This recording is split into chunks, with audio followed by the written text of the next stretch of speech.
Good morning. We are back for the Megan Boswell trial. We are going to do the same thing that we did yesterday, same schedule. We'll be watching half of this trial until the Monica Intelli trial starts at 12:30 my time. And then we'll switch to that, and then we'll finish Megan's trial up, part 2, later today after Monica's. I saw that they tried to start early, so I paused it so we wouldn't miss any of it. I'm going to go ahead and get it pulled up on here. Move myself to the corner.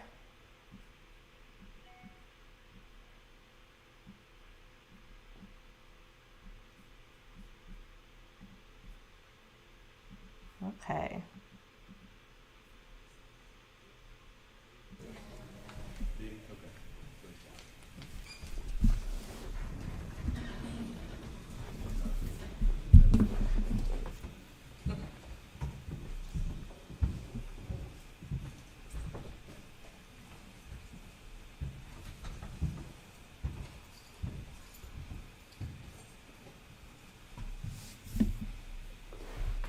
Keep in mind, she does look really young. When this happened, she was 18, but currently she's 23. In March, she'll be 24.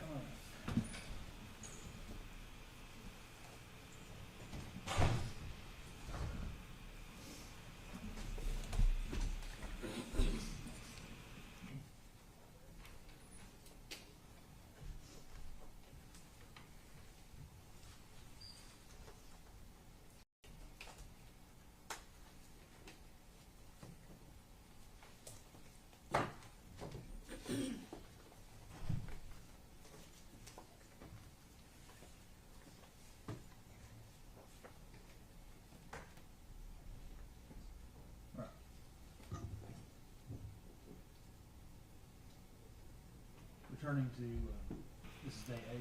I'm going to go ahead and move it forward since it started a minute after.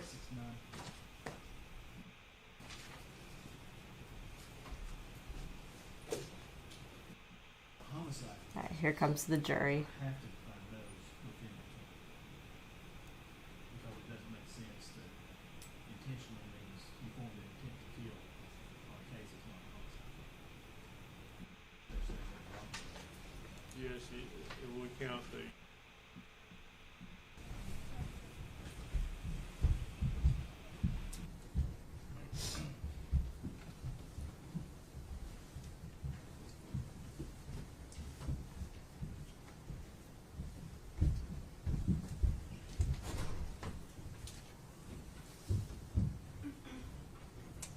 You may be seated. Thank you.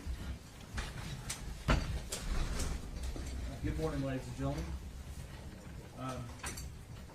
As we start off each court session, I gave you certain admonitions yesterday before you left. Does any juror have anything to report with regard to those admonitions? Nope. If you do, raise your right hand. Nobody's raised their hand. General, call your next witness. State will call Christopher Wilhoit.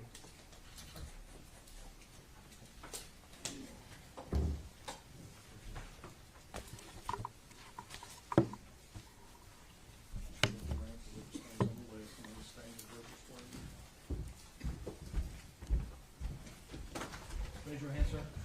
State your name. Chris Wilhoit. You solemnly swear or affirm the testimony you're about to give is the truth, the whole truth, and nothing but the truth.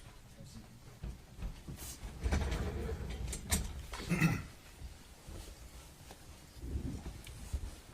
Good morning. Good morning. You are Christopher Wilhoit, is that correct? Yes, sir. And where are you employed? I'm employed with the Tennessee Bureau of Investigation. And what is your position there? I'm the Assistant Special Agent in charge of the Johnson City Criminal Investigation Division Okay. And how long have you been employed with the TBI? since 2001. What was your assignment back in February of 2020? Same assignment. I was the Assistant Special Agent in charge of that unit and working on the Evelyn Boswell case. Okay. Well, you anticipated my next question. So you did, in fact, assist the Sullivan County Sheriff's Office in their investigation into the disappearance of Evelyn Boswell? Yes, sir. All right. And what was your role as far as within the TBI or in that investigation? Just participated in the investigation in any way possible. We also had a case agent that was assigned to the case, a number of agents that also worked on the case, and I was here to, for lack of a better term, lend a hand and help in any way possible. All right. Specifically, I want to draw your attention to February the 23rd of 2020. Did you encounter the defendant, Megan Boswell, on that day? Yes, sir. And did you have an opportunity to speak with her? Yes, sir. All right. If you would kind of tell the jury what the circumstances around you talking with Miss Boswell. So I was at the Sullivan County Sheriff's Office that day. Miss Boswell had been interviewed that day, and following her interview, she left and went downstairs. I walked downstairs, or I guess I took the elevator downstairs, and went outside where she was located, and merely asked her if she was waiting on a ride. And at that point, she began talking to me about Evelyn, and so I asked her if she wouldn't mind coming back inside and if I could take a statement from her. All right. Now, where all this occurred, was this over here at the sheriff's office? Yes, sir. Sullivan County Sheriff's Office. Right as you walk out the front door there, it's kind of a ramp that goes down, and she was standing against those bars there. Okay. That's right around the corner from where we are right now here in Blumpville, Sullivan County, correct? Yes, sir. Okay. You mentioned that she began speaking with you. Did she know who you were? I don't know. I at some point in time, I'm confident she knew that I was with the TBI or that I was law enforcement. Okay. Did you identify yourself to her? Yeah. At some point in time, I told her, that I was Chris Hoyt and I was with TBI. All right. And I think you said this earlier, but when you actually went to speak with Miss Boswell, where did you go? Where over in the building did you all talk? I went back upstairs because I asked her to come back into the lobby, and I went back upstairs to get a pad, a piece of paper to write on, and a writing to her, a pen.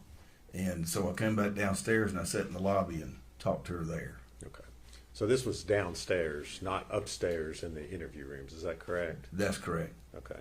Kind of tell the jury how this interview process went about. How did you conduct the interview with Miss Boswell? Well, I don't know that it's I don't know that this is the correct term, but I call it a cognitive interview.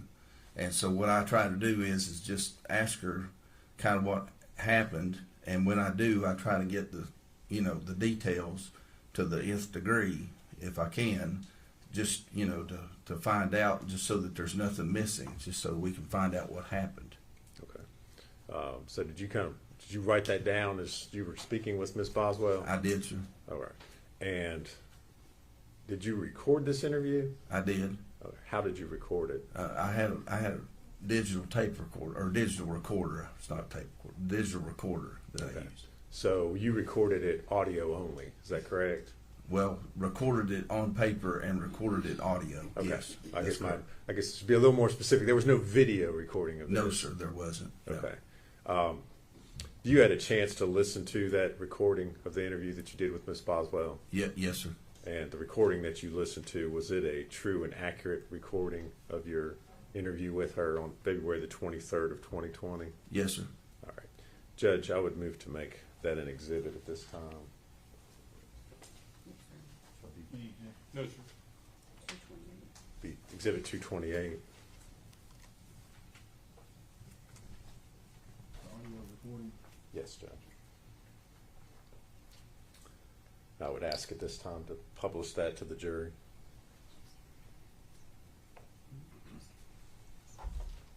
Okay.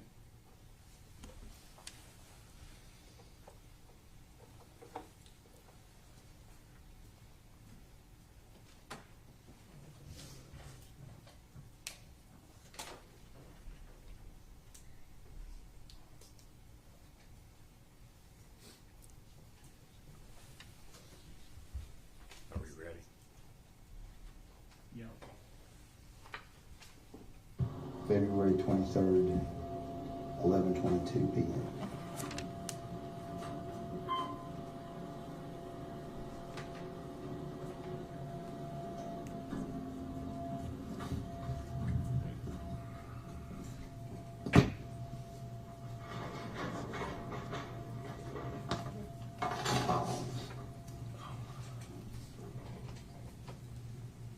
I had Ned sit down across from you the whole time.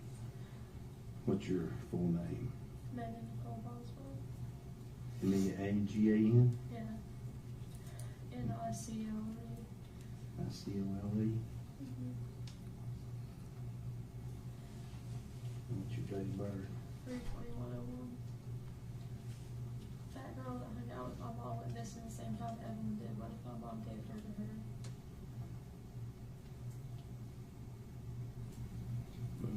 What if you find her and she doesn't want to give Evelyn back to me? I'm just trying to make sure. I'm just being honest with you. Because do you know that's not what happened? I mean, no, but they went missing around the same time. Who did? That Steffi girl, I never knew her name, just like I would see her in the car with my mom sometimes. I'm pretty sure they did drugs together, to be honest with you. Okay. My mom doesn't really hang out with quality people.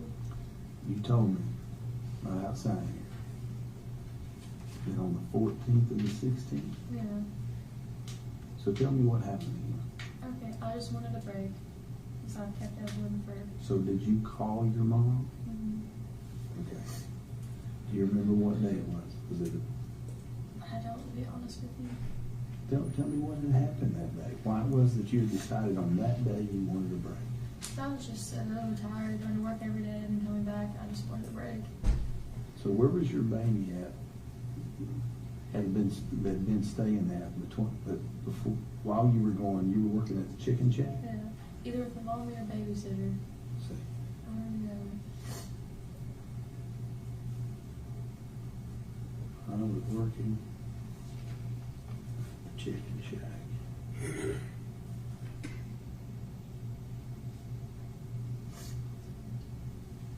My mom or my Oh, mommy. old mommy. No, I mean, oh, mommy for the first one. I'm a babysitter. I'm sorry. That's all right. Old mommy or babysitter. I won't lie, there's a couple times my mom did watch Evelyn just because, like, her little and really goes. Child.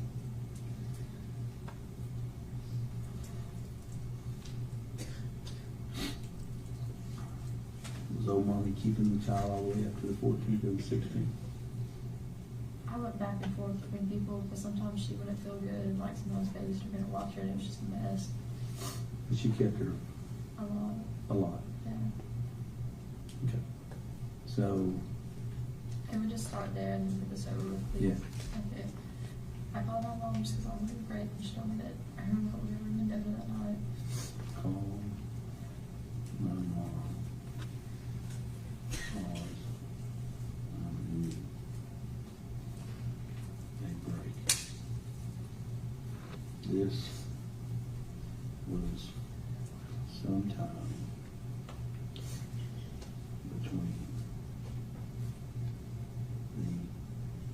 between December Yeah. 14th and 16th. So did your mom come to where you were, Mm-hmm. which was where? That's right. She wasn't supposed to know I was staying there, so I didn't want her around. He told me if she came over and like that I couldn't stay there anymore, and he wouldn't like help me out or anything like My that. mom came to my trailer. How did you call your mom? On the phone. All right, what phone number did she have? It was whatever Jude's number is now. Jude? Yeah.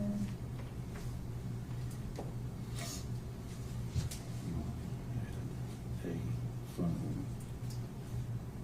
And the number, I don't remember anymore, to be honest with you. his number.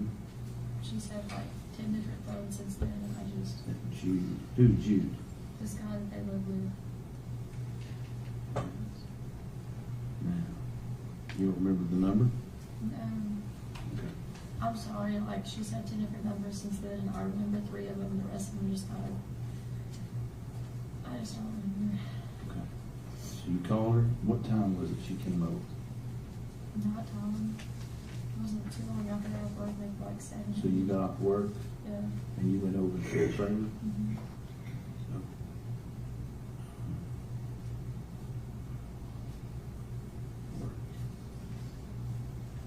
To the trailer.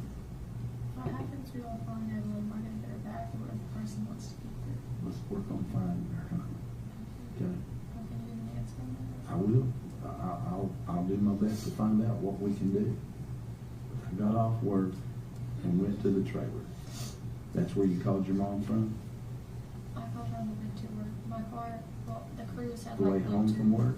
Yeah, it had like a touch screen where, you know, you could just hit like phone, contacts, whatever, like you didn't have to like pick up your cell phone. You know what I'm saying? You had the number that you had back then. What was the number? My 579 number.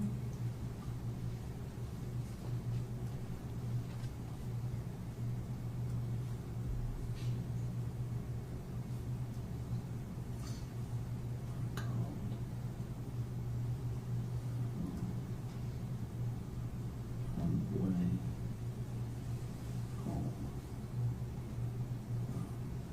Work. Like I said, my car had like a touch screen where, you know, you could plug your phone up and it'd be like contacts, calls, like, you know what I'm talking about? It had like Apple Play or whatever in the car.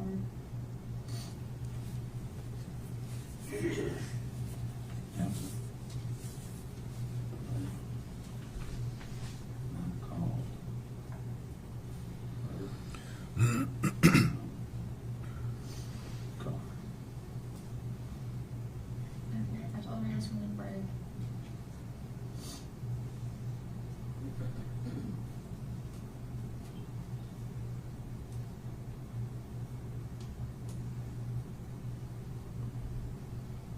I was supposed to get her the next day.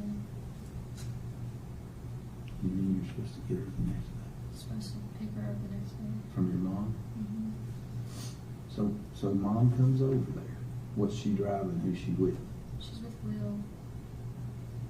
I don't remember what car they were in, to be honest with you. It was dark. It was a little sedan, if that matters for me. Who's Will?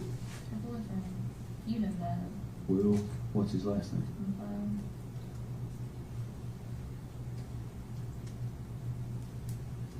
Small sedan, color, you know anything? What color was it? It was a dark car, and it was not on. And unfortunately, it didn't work at the time, so I mean, like, you know.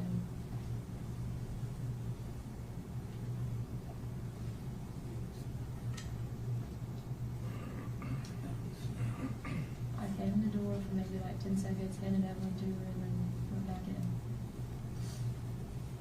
Your mom didn't come in the trailer?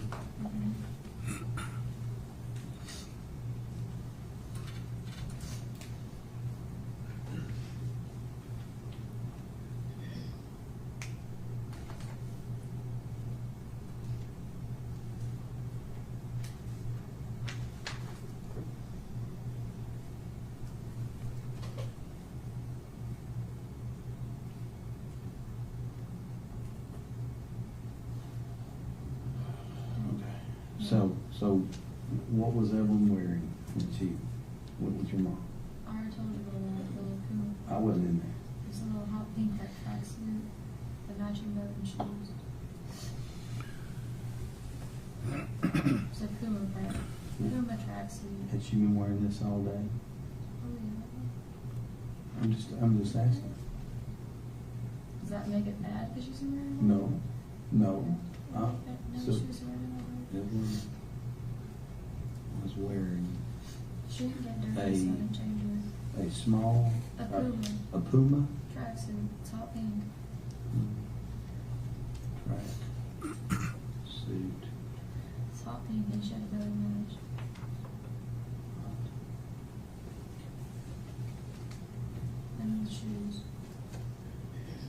Huh? With shoes that matched too. Shoes were pink? Mm-hmm. They were Puma shoes. They matched the tracksuit.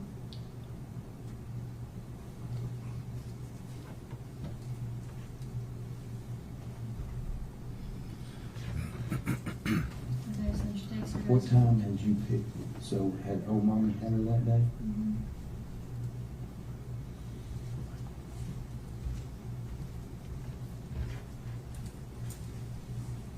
To be honest with you, that was one of the days, like, a mommy kept her for a little bit, and like, the babysitter kept her for a little bit, and I just can't, honest God, remember which one I picked her up from, but I think it was a mommy.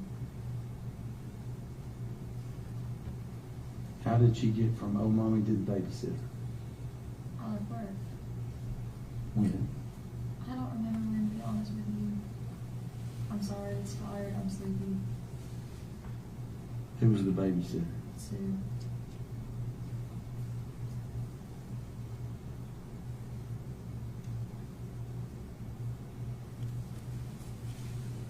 You left work like around lunch or when? It was after lunch. I really don't remember the exact time, to be honest with you.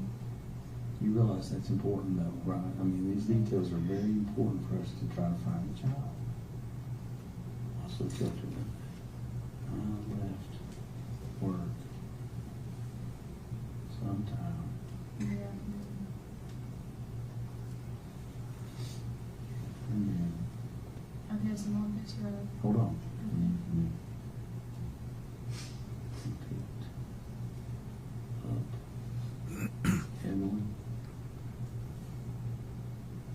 Took her to Sue's trailer, house. What's she live in?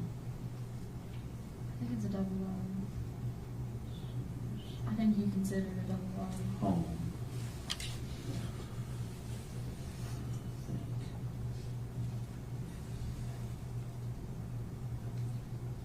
Tell me this. Why did you have to pick her up from old mommy and take her to Sue's? Why for the change? Mom would get tired of watching her. So did old mommy call you and tell you she was tired that day? Yeah. She's old, she's 70 years old. So she called and told you, I'm tired, I can't watch her. Mm-hmm. She never did it in a bad way. And mommy calls.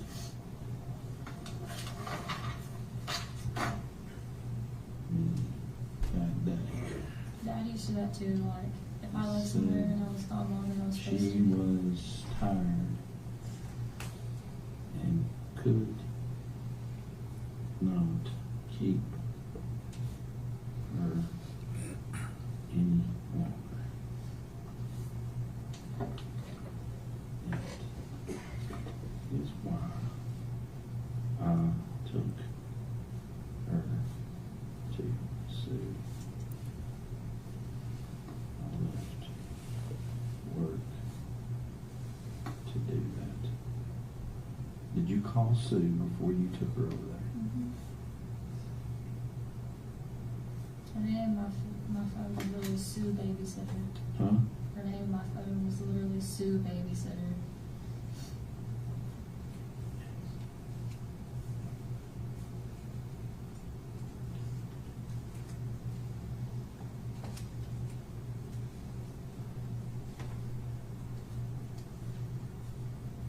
So, you think so then you must have picked her up from Sue that day.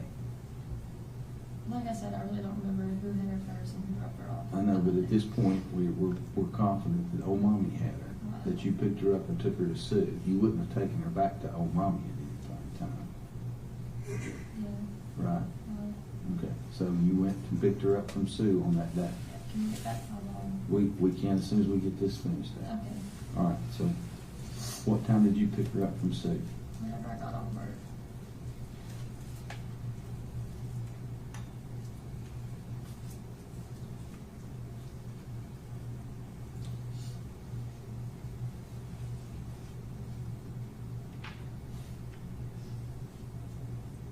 Which was about what time? Probably 6:30.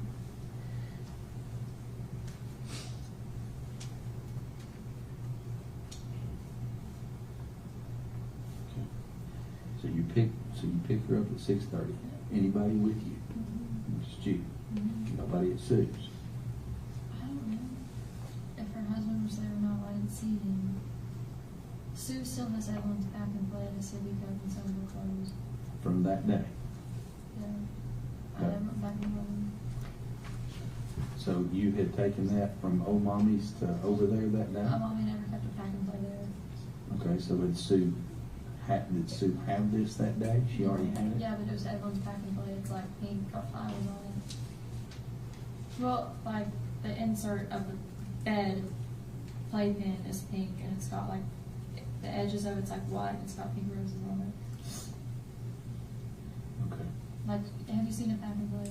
Mm-hmm. I'm assuming you have a kid. Okay, you know what I'm talking about? Yeah. Like the design or whatever around it. Yeah. On the very top part, that fabric part, it's like a gray coat pack and play. It's Yeah, white yeah. with pink roses. Got it. But Sue, I already had the pack and play. Okay. So I left it in before. yeah, And some clothes. so she had clothes, so. Yeah. But, And she maybe had a but couple you had clothes. dressed Evelyn that day, right? Yeah. In this Puma outfit? Yeah. So she didn't change clothes or anything like that? Well, no, Sue still has clothes that I dropped off there for Evelyn. No because problem. they changed. So you pick up Evelyn, Yeah. right, 6:30. Did you call your mom from when you were going from Evelyn's house, or Sue's house, to your trailer? Mhm. Okay. Tell me this. Were you or were you not living with Hunter at the time? On and off. On and off. Mhm. I wasn't necessarily like living there, but I stayed a couple nights there.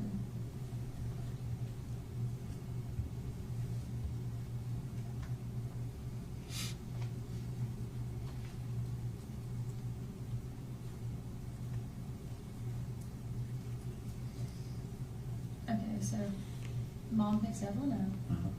You know, they're going to Mendota. I'm like, okay. So wait a minute. So your mom doesn't come inside. So is this a conversation you're having with your mom? Is it standing at the door? She's like, we're going to Mendota. I'm like, here's Evelyn's stuff, Bob. Like, it was really quick. Okay. How far is Mendota? I don't know. I've never been. How far is Mendota? Do you know? I don't. The reason I'm asking though is did you ask like, does she need a toothbrush? Or not a toothbrush, but does she need like overnight stuff? I did send her overnight stuff. Mom was supposed to go overnight. Supposed to go the next morning. Okay. So you had a bag that you gave to your It mom. wasn't a bag. It was a little basket. It was a basket. It's blue. It had like diapers and like I gave like some milk. Did Will get out of the car and come with her to the door? No. Okay. So when my mom came to the door, Mhm. okay, were you planning on your mom keeping her that night? Mhm. Okay. So I sent overnight stuff. When mom came to the door, did you tell her that on the phone? Yeah, she knew. Okay. She was aware. Supposed to be the next day. Into the door. I gave her basket It was a blue basket.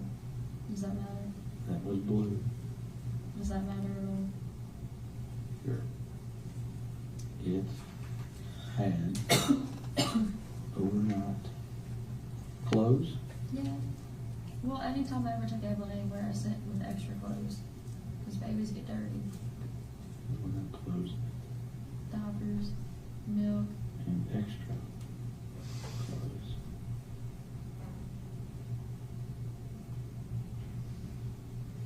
It also had You're really thorough. apples and milk. Yeah. What kind of milk? All milk. Whole milk, not any kind of formula or anything like that. She just drank whole milk. Yeah, around 9 months old, like, she Okay. started spitting formula back up. So I switched her on whole milk. My pediatrician told me not to, but like, she never spit up again and she was fine, so I just kept her on whole milk. Just whole milk. Did you put some kind of cold thing in there to keep the milk cold? I gave it to her like out of the, whatchamacallit, the fridge. I'm sorry, I'm half asleep. Please bear with me. I've got in the Okay. room. My mom milk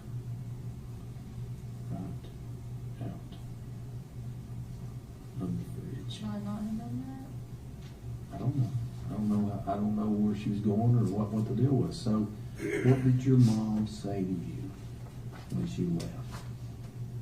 That I can meet her tomorrow and pick her up. Okay. My mom said, I can meet her tomorrow and pick her up.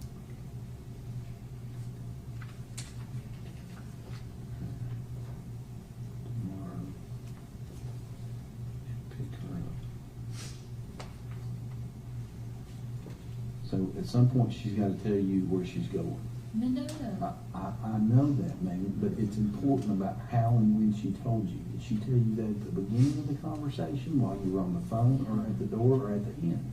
Well, we were on the phone. She told me her little go to Mendota tomorrow.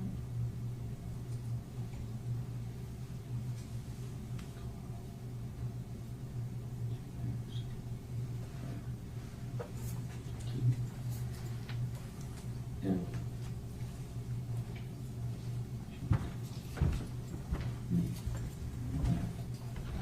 Her and Will, we're going to Mendota.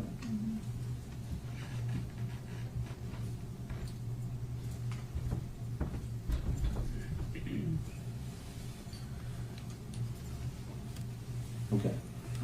Now, did she say we're going over there to camp or to see somebody, or what did she say? I mean, I just assumed camp, I'm not gonna lie to you. They always camped out there. Will has a camper. At Mendota? What's it look like? I've never seen it, to be honest with you. It's just a camper. I think it's at Jude's now. Or was that Jude's? It's just a camper. What kind of camper is it? A camper. I've never laid eyes on it to tell you that it was camper. Like what kind of camper it was or anything like that. I'm sorry.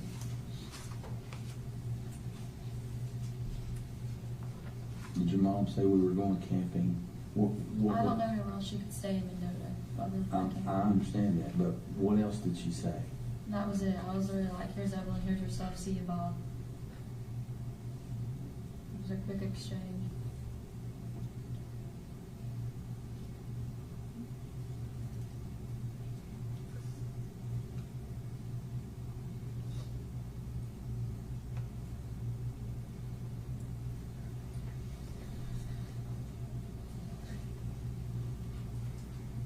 It's like along like Holston River, I guess. That's what my dad told me. How did your dad know?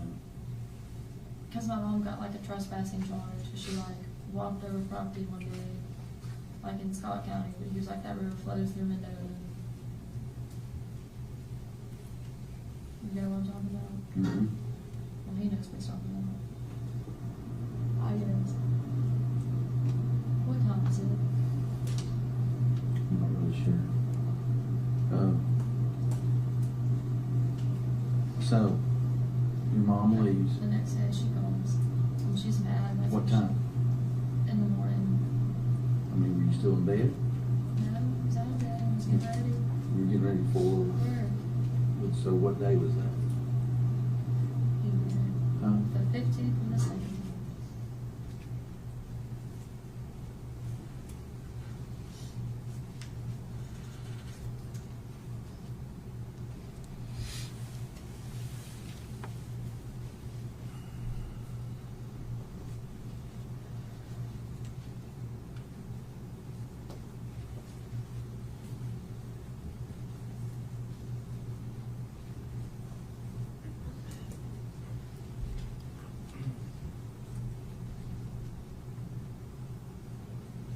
And she's like, oh, but like, you don't deserve Evelyn, you're a bad mom. Like, she was money better, was going to treat you better, took care of you better.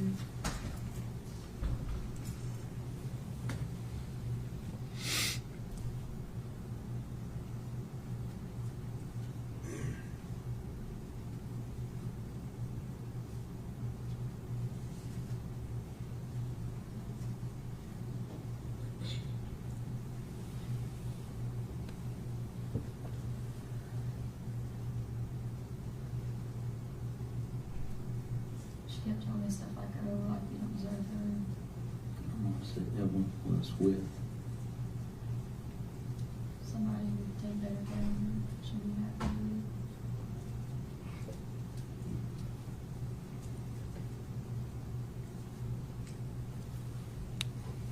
was a bad mom. I didn't say that. I don't know that anybody said that. You know why? Because we don't know what happened. And Megan, I'm not sitting here saying this isn't feasible, but I'm confident that you know more than what you're saying to me. That's all. I'm not sitting here saying this isn't. I'm confident that you know I don't know more than what I'm telling you. at the minimum your mom has told you where this child is. At the minimum. I think it's somewhere we know that. Would take better care. Somebody who would take better care. Do you know the day that you all got press release together? She kept trying to take me back up there, and I told her, I was like, look, you just give her to me. I was like, so help me God, I will not bring your name into it. I will walk my ass up there with Evelyn on my head and be like, it's mad at my dad, and don't want to see the baby, like, you know, think it was some bullshit. And I was like, I will let them just see the baby. I was like, you're taking me to her, just tell me. I want you to listen to what you just said. Um, Your mom kept trying to take you back up there. but she wouldn't tell me why. Megan, that is not feasible whatsoever.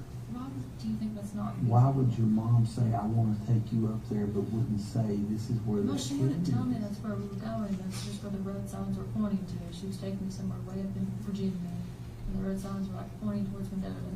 Okay. And you didn't go? No, because she wouldn't tell me. She just kept telling me that I don't need to talk to you all, that I need to like go with her and just like leave the whole situation and stuff like that. And you and she told you that you needed to know where the child was. No, she never mentioned. Why else would she be taking you? She wouldn't tell me. I kept asking, she wouldn't answer me. That makes no And sense. then I told her that if she didn't take me, drop me off back up there and talk to you all, she would get a press release that I was gonna call and be myself and you come get me. She told me that somebody who would take better care, Evelyn was with somebody who would take better care of the child. She told you that next morning that. What else? That I didn't deserve Evelyn. That I was a bad mom, not gonna support her.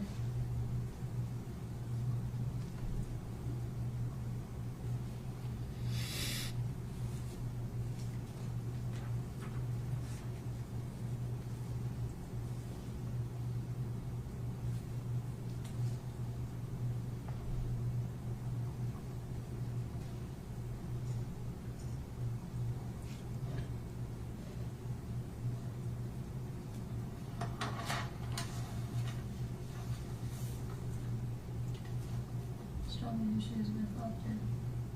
She told you what? Then who she was with after.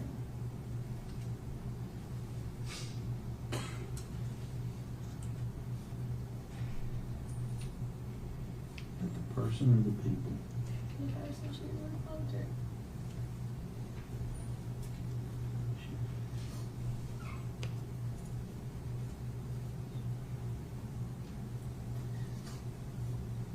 And if she was safe for a month or anything.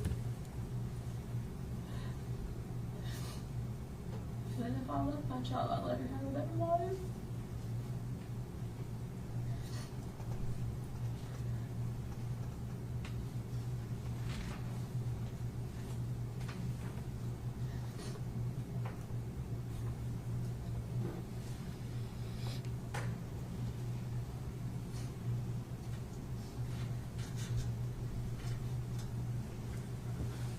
I love my child, what?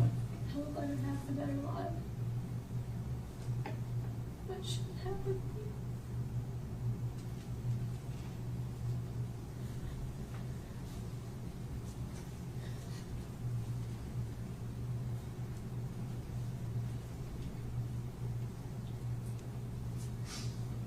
That's all.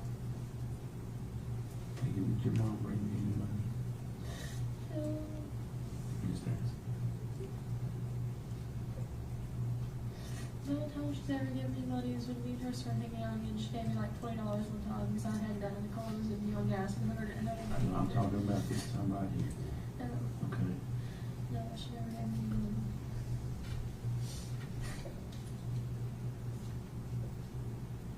What else did your mom tell you? That's it.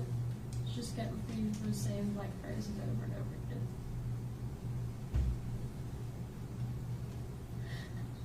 phone saying if I wanted Evelyn to have a good life, it wasn't with me.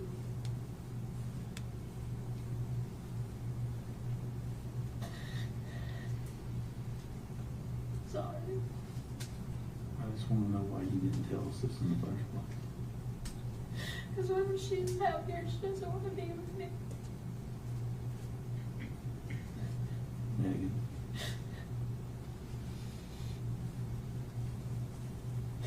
Everybody keeps telling me I'm a bad mom and she'd be better off with anybody but me.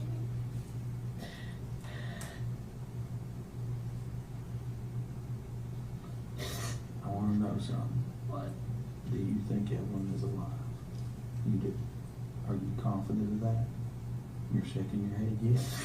Does that mean yes? Yeah. Megan, Just don't know where. Megan, I want you to know something. What? If Evelyn is alive and she's okay, it's okay. Okay? And I even go back to the fact that if she's not, and something just accidentally happened, it happens. It's sad, but it happens. I can't go out here though and find this child, no matter how it is, and turn around and make it okay if when I talk to the people they say, Megan knew this. Do you understand that? I do. And I'm telling you, that's more feasible than you don't know at this point because Marty told a couple of different stories. If you know where the child is, I need to put my hands on it so that I can help you with this. You need to tell me, honey. I don't have an exact idea. I just think someone in the know that my mom was out with her. That your mom hangs out with. Tell me who your mom hangs out with. Nobody else heard anything about the mom. I'm not arguing. What names do you know? You're gonna have to give me a second, I think. There's like Travis, Tristan, Billy, Christian. These are all people in Mendoza. No. I don't know anybody that she knows in Mendoza. My mom has little like sketchy friends and they move around a lot. And Will has little sketchy friends that move around a lot.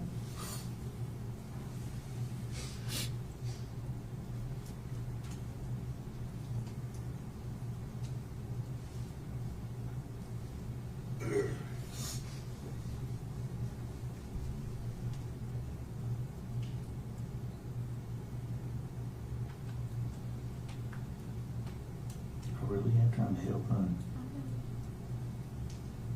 If you find her up there, let her ever get back. I'm just telling you, this is the problem. The only problem is this is, I know that you want to sit here and say, hey, this first part or whatever, but if that story was true, there's no reason why you wouldn't have told me the whole thing, or told those guys the whole thing the first time. Before I get up from this chair, I need to know every bit of this. I'm telling you everything I know. Even when we started hanging out again, that's just all she would tell me.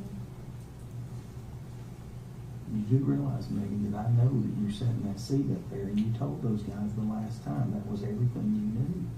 But it wasn't, was it? I'm going to take a lot of text messages, so I think you promised you that we would. You schedule in the morning. You'll have to come get me. I'll have right up to the I'll take me.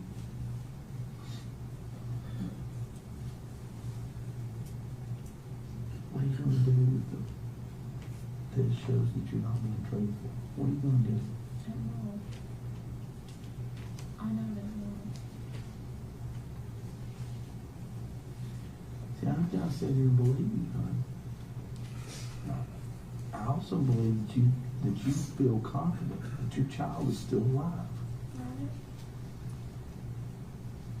Well, is that a bad thing? No. But what the bad thing is that you have an idea of where it's at and you're not telling me. I know a general area. All right, where? Mendoza. About that's the general area. You know what I mean? Well, no, I don't know exactly this section of Mendoza, like that one. I feel pretty confident that your mom probably would have said, she's here, or she's with so-and-so. She never gave me a name. The only coincidence I could think of that was really like, oh, that's weird, is like that girl that mom used to hang out with just kind of disappeared, like almost exactly when Evelyn did. And the day mom got arrested, like she messaged him on her Facebook and he just went back into like whatever.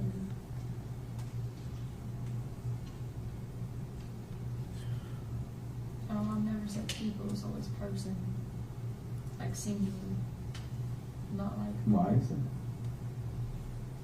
Would you have said that if you didn't know? Said what? Person? No, she never said people, it was always person. It was always the person who has it. It wasn't like, oh, the people were like, you know what I mean? It's always like one person. Well, just listen. We'll go to the ends of the earth for this kid. Okay? Okay. But I'm telling you right now, lots of problems.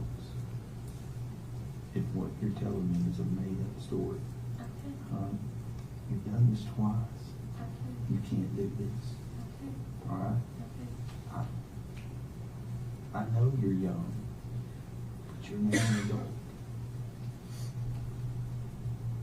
And I'm willing to tear every word up and tear this paper off and take another statement from you and forget it. I appreciate that. I would. I would sit right here. Because I don't want to see you at the age of 18 ruin your life. If an accident happened to this child, I'm willing to write it down. If you know where your child is, Yeah. I'm willing to write it Accidents never down. happened to Evelyn where she bruised her face or something while she was walking. I'm Like, willing to I know. write down what happened. I told you. And if there's more that you know, I've got to know. There's not. I just have theories, and I told you that. Like And I this said, is it. that one girl that went missing around the same time Evelyn did, like my mom hung out Do with you her. know the child to be with that girl? No, but don't you think it's weird they went missing around the same time? And literally, like almost down to the moment my mom was arrested, she talked to somebody. What's the girl's name? It's Lucy Steffi.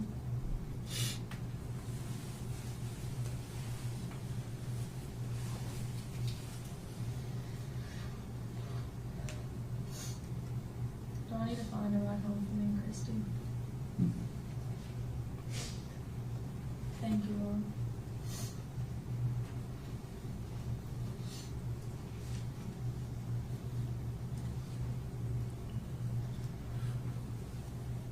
Can I ask you something? I'm listening. What if my mom told this girl that she was adopted Evelyn?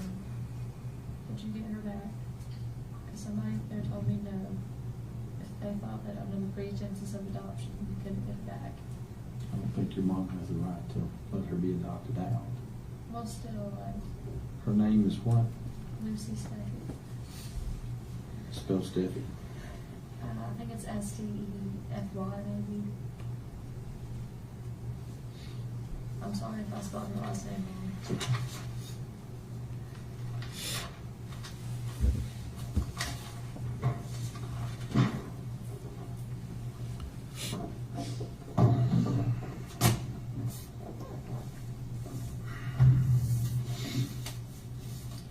I was working at the chicken shack. Old mommy or the babysitter was keeping the child. I called my mom because I needed a break. This was sometime between December 14th and 16th.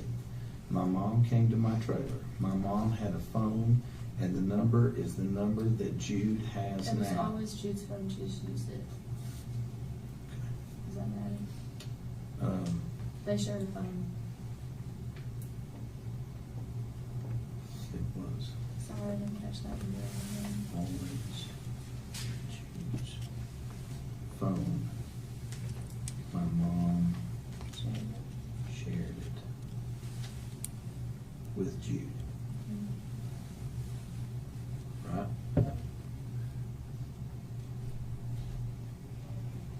I got off work and went to the trailer. I had the 579 number. I called my mom on the way home from work. My car had Apple Play, and I called her from the car. I told her I just wanted a break. Well, technically I called from babysitter's house, but to me that's still on the way from work. So if you get down here, you're like, oh, well, you called from Sue's house, like, that means the same thing to me. But you called her from the car, right? Right. And on your phone? But Okay. I told her I just wanted a break. My mom came to the trailer with Will McLeod in a small sedan. It was a dark car and it was dark outside. My mom did not come in the trailer. I handed Evelyn to her while she was outside. Evelyn was wearing a Puma track suit that was hot pink with a bow to match. The shoes were pink Puma and matched the suit. Old Mommy had kept the child that day.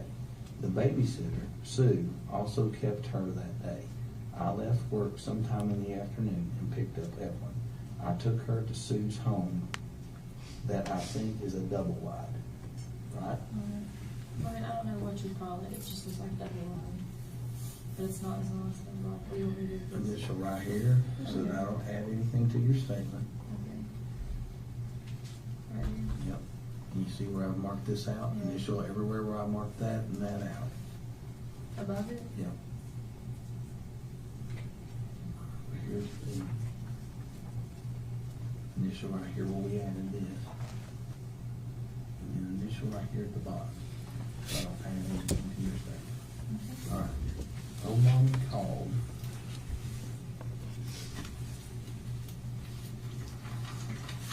Me that day and said she was tired and could not keep her any longer. That is why I took her to Sue. I left work to do that. I called Sue and asked her to keep Evelyn that day. I went to Sue's and picked up Evelyn after work, which was around 6:30 p.m. I called my mom on my way from Sue's to my trailer. When my mom came to the door, I gave her a basket that was blue. It had overnight clothes and extra clothes. It also had diapers and milk, which was whole milk. I gave my mom the milk right out of the fridge. My mom and I could meet her tomorrow. My mom said I could meet her tomorrow and pick her up. When I called her to ask, here, I'm going to say Evelyn, and pick Evelyn up. When I called her to ask her to keep Evelyn, she told me that her and Will were going to Mendota. I assumed they were going camping because Will has a camper, and that is why I assumed that. My mom called the next morning. I was getting ready for work.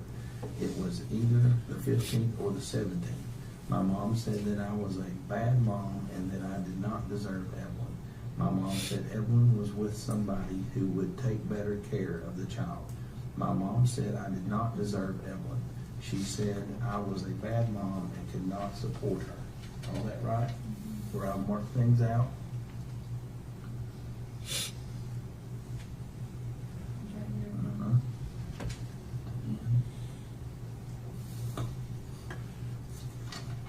My mom said that the person she, Evelyn, was with loved her.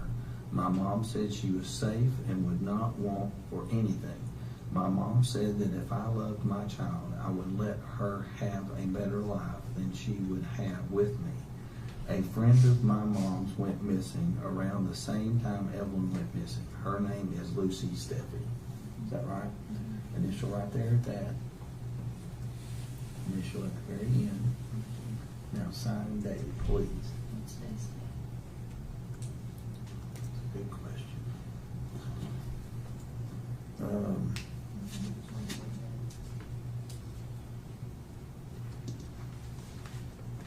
24. It's off, it's after midnight. Mhm.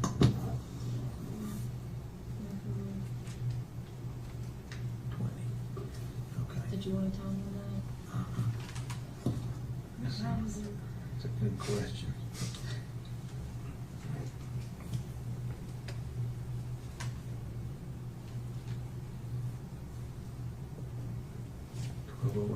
AM.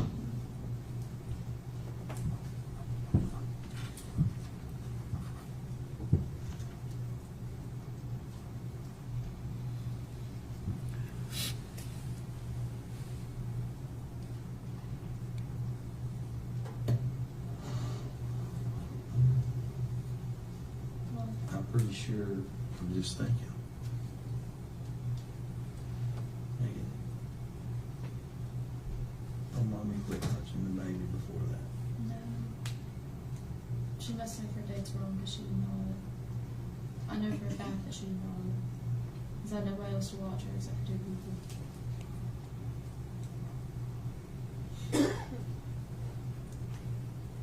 Mom is also 78 years old.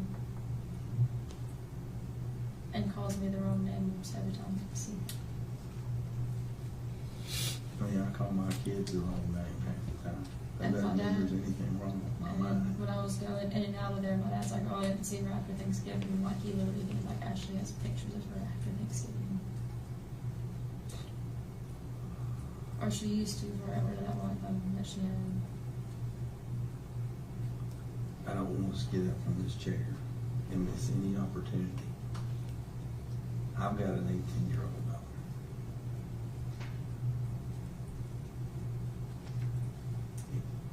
It worries me that if I say let's get up from this chair and that there's more knowledge in your hand, There's not. that I can, And that I if can I help think fix, of that I can anything- help fix this problem I'm not. that I can't get. If I think of anything, I'm like, oh, like, you know. You I need just to thought think of was- it right now. I can't think of anything else right now. It's just like 12:08 and I'm not too bad. Your child's missing. I'm worried about you. I'm worried about your child. Okay?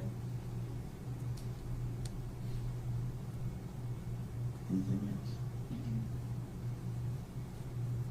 Sure.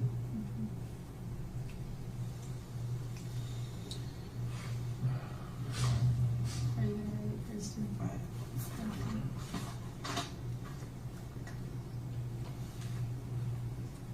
Are you taking it home or somebody else? I'll either take you home or get somebody. Give me just a minute. You're gonna do like a squad, like taking this home. I don't know. Like, yeah, you have to walk like We'll make it a good, safe ride home. it.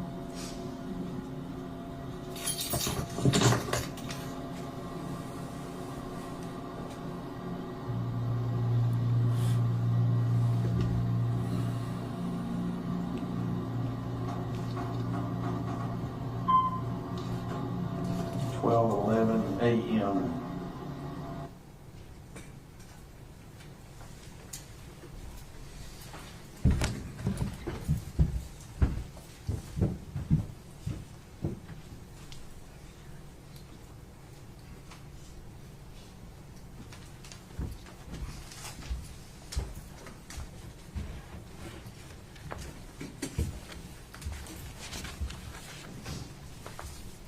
Agent Will Hoare, we could kind of tell as you were speaking with Ms. Boswell, you writing that statement down Yes, sir. on a pad? Okay. Did you go over that statement with her? Yes, sir. Did you allow her to correct or make any changes to what you were writing down? Yes, sir. Okay. And is that indicated on the statement as well? Yes, sir. All right. And at the end of the statement, did you have her sign and date it? Yes, sir. And did you sign and date it as well? Yes, sir, I did. And when you took this statement, you started talking with her, I guess, shortly before midnight on the 23rd. Yes, sir. Is that right? And then you finished, I believe you turned off the recording at 12:11 a.m. on the 24th. Yes, sir. Okay. All right.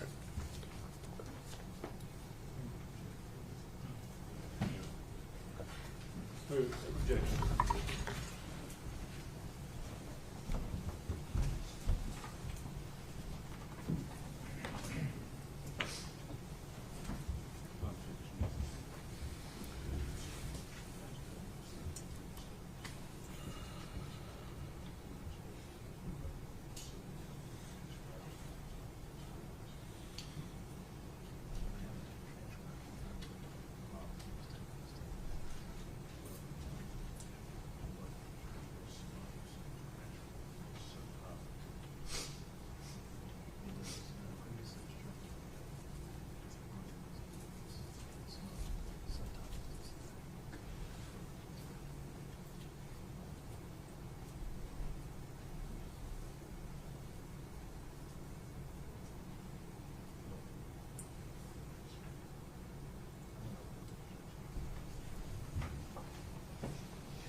Agent Will Hort, I'm going to hand you a document and ask you if you can identify it.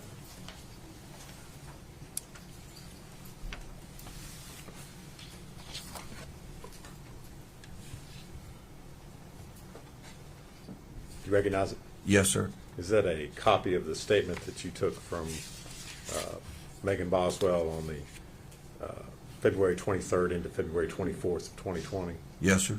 All right. And you recognize her signature at the end of that statement?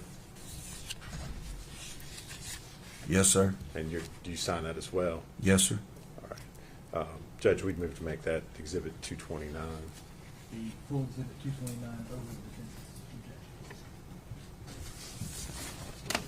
objection.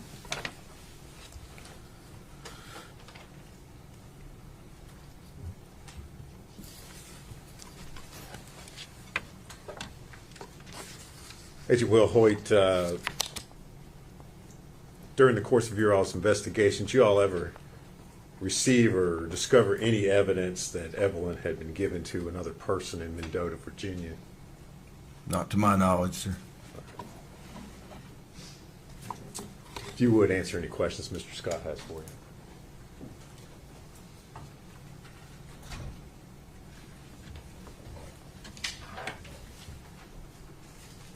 Good morning, Agent Will Hoyt. How are you?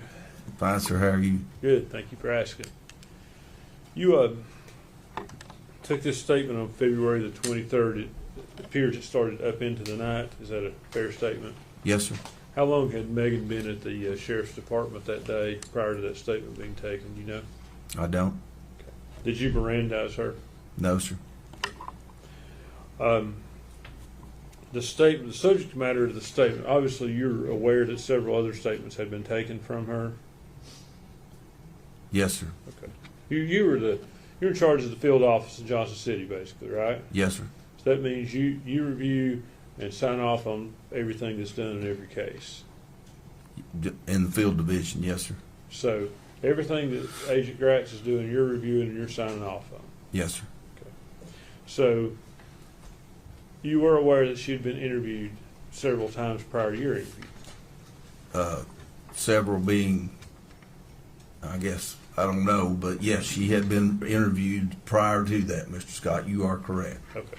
And your interview was essentially a continuation on the same subject matter of the prior interviews. Could you repeat the question? Your interview was a continuation of the subject matter of the prior interviews, being the disappearance of Evelyn Boswell. Well, it was a different interview, but I guess I was questioning her about Evelyn, which I think was the subject of every interview. Sure. That's all the questions I have, Judge. Actually, no, I can ask one more thing. Were you aware that the TBI had provided Megan with a cell phone on the 23rd?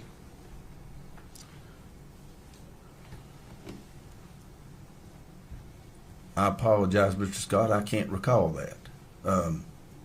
I believe that was the case, yes.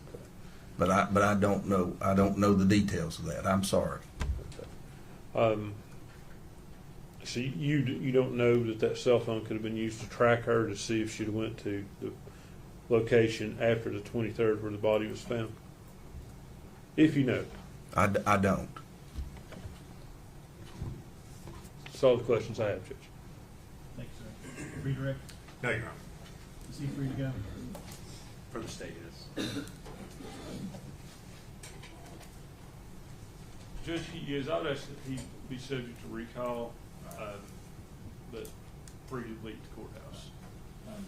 Agent Woodward, your Yeah. testimony right now is over.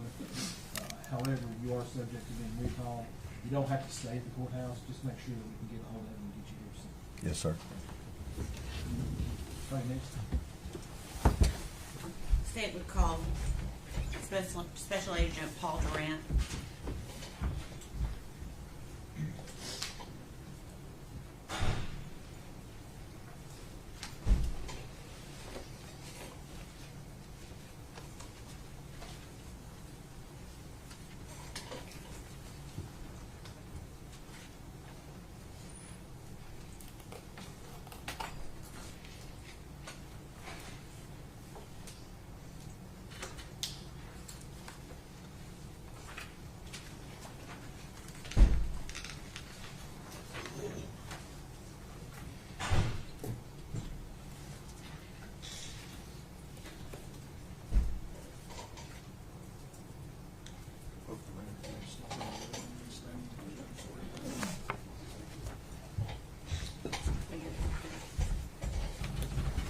Raise your right hand, sir.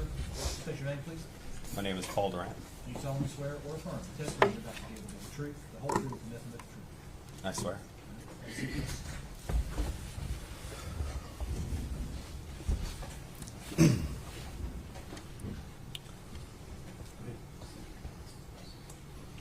Please tell the jury your name and where you're employed.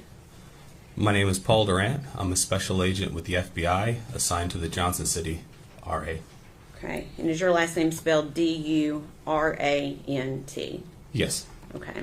How long have you been employed in that capacity? I've been employed with the FBI for about 5.5 years.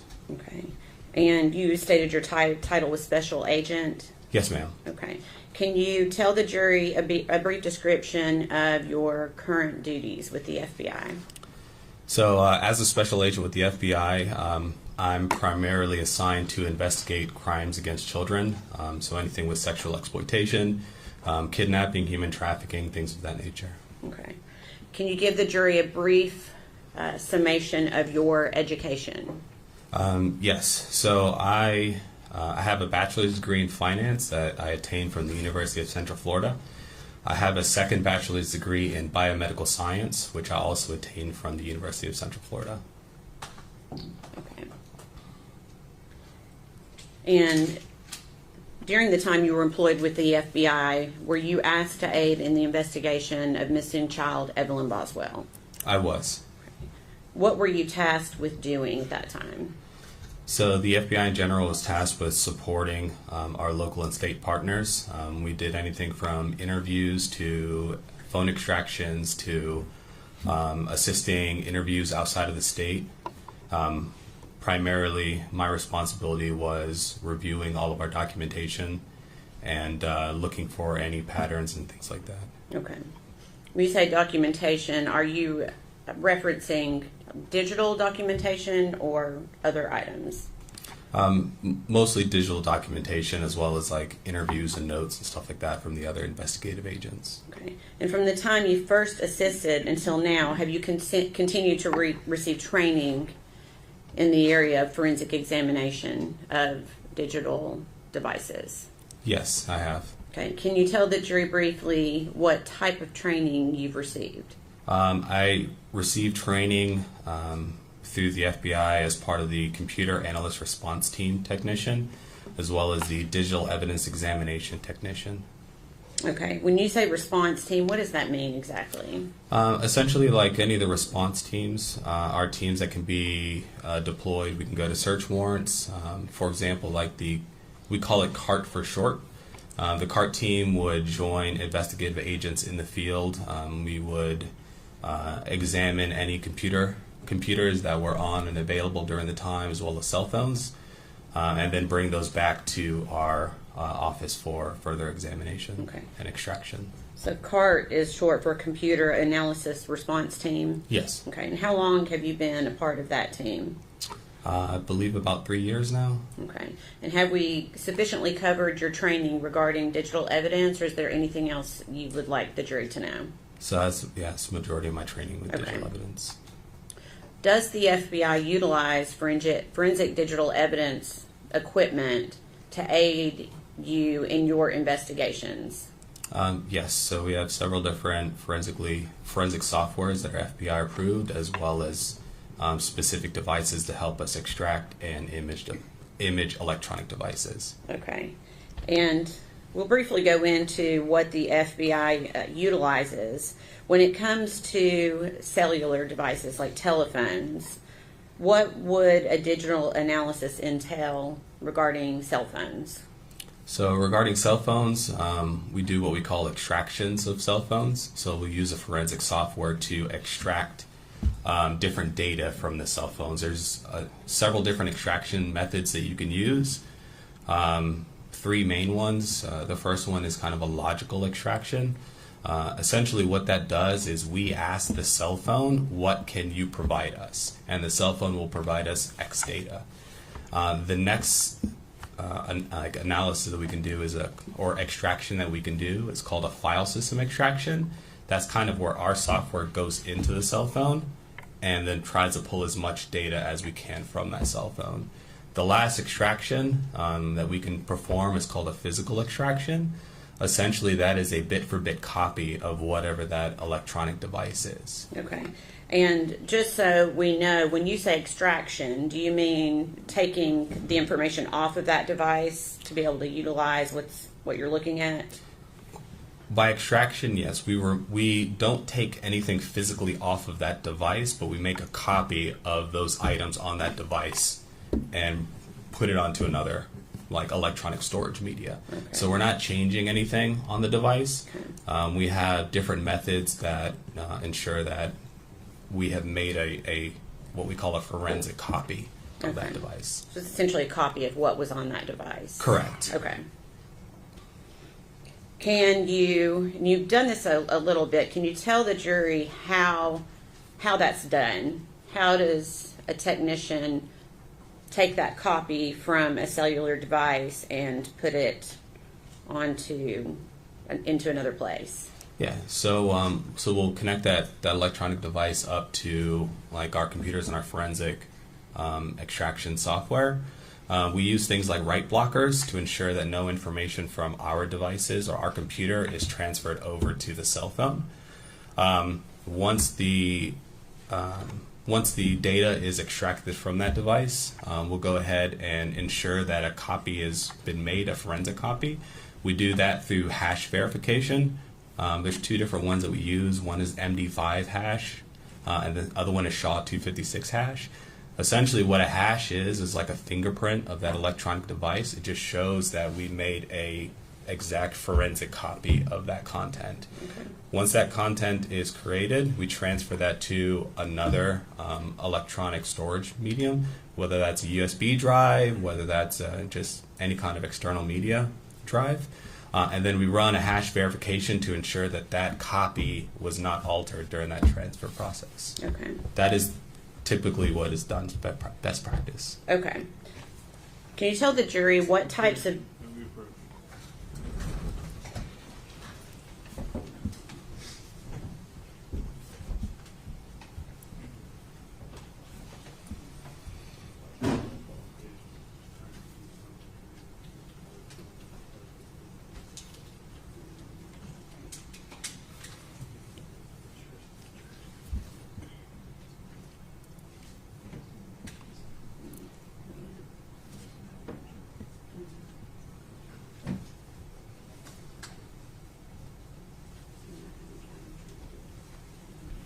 I'm not in a bad mood or a crabby mood today, but my patience is completely gone with Megan. I just find all of these interviews or interrogations to be so obnoxious, and the fact that she has changed her answer even the same exact day. She's changed it like 5 times. And I'm so glad I take notes during all of this, but oh my gosh, it's just ridiculous.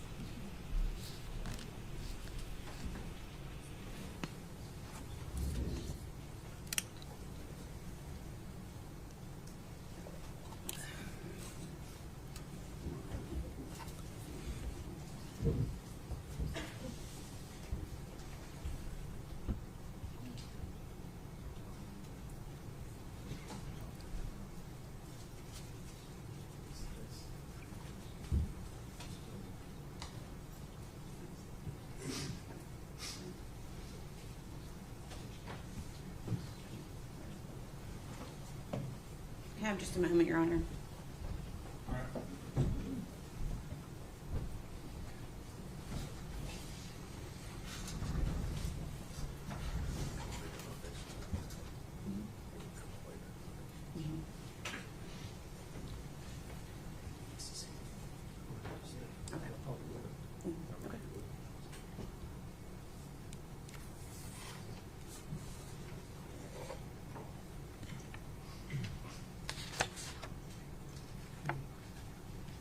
Okay.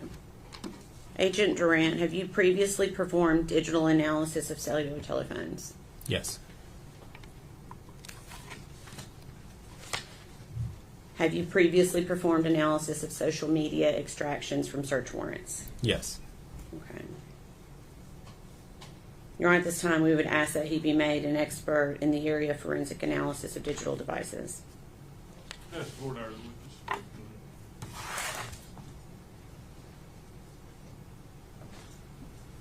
Sir, how long have you been employed by the FBI? I've been employed by the FBI for about 5.5 years, since September of 2019. And in that time, how many times have you been qualified as an expert in court? Or have you? I don't believe I've been qualified as one as per a digital evidence extraction. So I've been qualified in the areas of child investigation, like child crime investigations. But as far as digital forensics, you have not been qualified previously? No, I don't believe so. And if we could go back to your training, if you would go over that again with me, specifically as it relates to digital forensics, what training do you have? In terms of digital forensics, so I have two trainings that I attended to. One was the computer analyst response team technician. Essentially, that is the one that I explained, that you kind of go out there and you're able to collect those electronic devices and then kind of take them back, prepare to do like the digital extraction portion. Okay. And how long was that course? So that course was 2 weeks. Okay. What other training do you have? So I also am authorized as a digital evidence examination technician. Essentially what that one is that's the actual like extraction process of being able to extract the data and search through the data for information, evidence of crime. Did you go to a course for that? Yes. How long was that course? It was about 2 weeks. About 2 weeks. Yeah, so both courses were 2 weeks long. You have specialized training in the software you're using? In the software? Yes. Yeah, we were shown how to use the software, and we use that software in our cases. Okay. When you say you were shown how to use the software, what type of training do you actually have with the software? That was part of that training program where we actually get the software, we review what the software can do, and then we use that in order to extract digital evidence. And your formal education background is a degree in finance and a degree in biomedical science? Yes. Do you have any formal education as far as college or anything like that as it relates to digital forensics, downloading phones, so forth? No college experience with that, no. Thank you. We approach.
Agent Durant, Yes. during the course of your career, how many of these digital forensic analysis have you performed? I have extracted and analyzed, I would say, approximately 30 cell phones or mobile devices, kind of cell phones, iPads, stuff like that. And in terms of computers, probably about another 20 for computers in terms of like laptops, external hard drives, and things like that.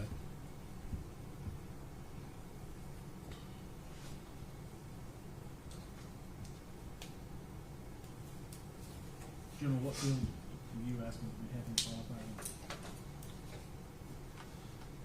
specifically? In forensic analysis of digital devices.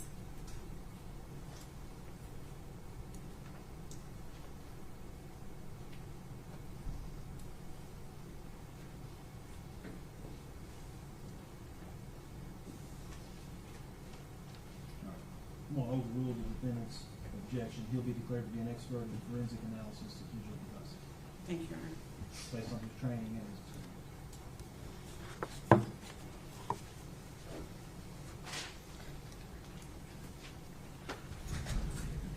Okay.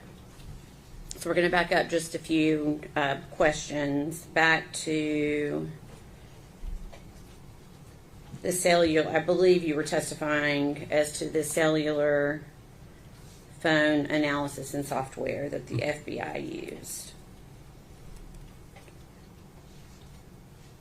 I believe we talked about the types of data that can be, and I think that was actually my next question. When we're talking about cellular phones or cellular devices, can you tell the jury what types of data can be obtained from an extraction of a cellular device?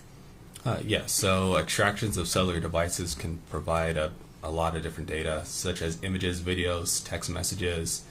You could do web searches, GPS. Pretty much anything that could be stored on a cell phone can be found through an extraction of the cell phone. Okay. And is every cell phone the same, or are you able to obtain duplicate copies of, like, say, two individuals have Facebook on their phones? Do you always get full records on each device, or can that be different depending on the device itself? It really depends upon the device, depends upon what the software update is, if some have older software versus newer software updates. There's a lot of different factors that can play into what can be extracted from an electronic device. In terms of social media, when you're extracting social media information from the device, it's only the information that is found on it. So a lot of social media companies will store stuff in like the cloud or off of your cell phone. So when you do an extraction, you may only get a couple of days of social media conversations. You may get more, you may get less. You may not get any at all. It really just depends upon the extraction method used and the data that was stored on the actual electronic device. Okay. Do you also, as part of your training and experience, also analyze social media extractions based on search warrants? Yes. Okay. Do those tend to offer more information than pulling social media directly from a cellular device? Yes. So information that you obtain through a search warrant for a social media company is going to have a more complete record of the conversations and the activity on that account as opposed to one that is pulled from an electronic device. Okay. And can you tell the jury why that is? So kind of like I stated before, the information that you're going to get from an extraction of an electronic device is only going to be the information that's found on that device when you do the extraction. So so one of the things that we do when we do an extraction is we put, like, for example, the cell phone in airplane mode. And in airplane mode, the cell phone is not able to communicate with any of the servers, the social media servers. So it's just whatever's on that device at that time is what you can get. However, when you do legal process through social media, they have access to all the information that they would store. All that information that would be on a cloud account can then be provided to law enforcement through legal process. Okay. You may have already asked this when the judge asked you these questions. Have you previously performed a digital analysis of cellular telephones? Yes. Have you also performed analysis of computers? Yes. And what about social media extractions from search warrants? Yes. And were you provided with digital extractions in the case we're here on today? I was. Okay. Do you know what types of digital extractions you were provided with? Yes, so the two main ones were a few cell phone extractions as well as social media search warrant returns. Okay. Were any of those directly linked to the defendant, Megan Boswell? Yes. Okay. What were you specifically asked to do with the information that you were given? I was asked to review the social media search warrant proceeds from Ms. Boswell's Facebook account and Instagram account. Okay. And tell us what proceeds are. Proceeds, so when you submit a search warrant to social media companies, essentially what they send you back is the proceeds of that warrant. So when I say search warrant proceeds, I mean all the information that's Facebook or Instagram or any social media has provided the law enforcement officer. Okay. And were you actually able to perform an analysis on the defendant's social media that was provided to you? Yes, I reviewed both the Facebook and Instagram accounts. Okay.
Ladies and gentlemen, I'm ready to go, y'all. Everyone stand, please.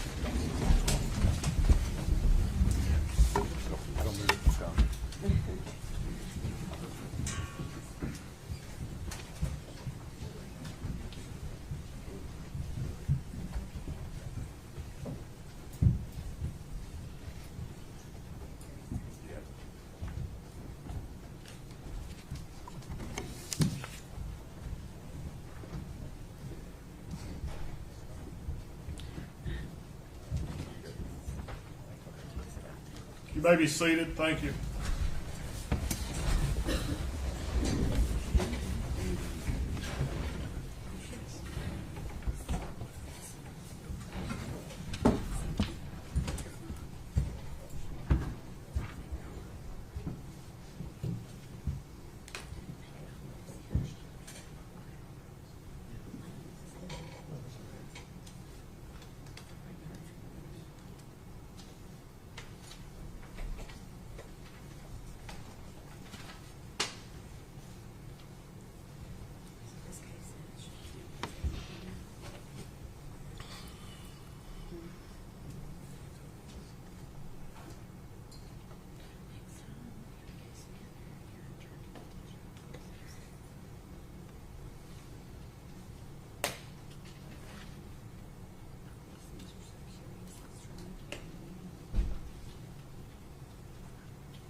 I was waiting to see if they say what the issue is, but not yet.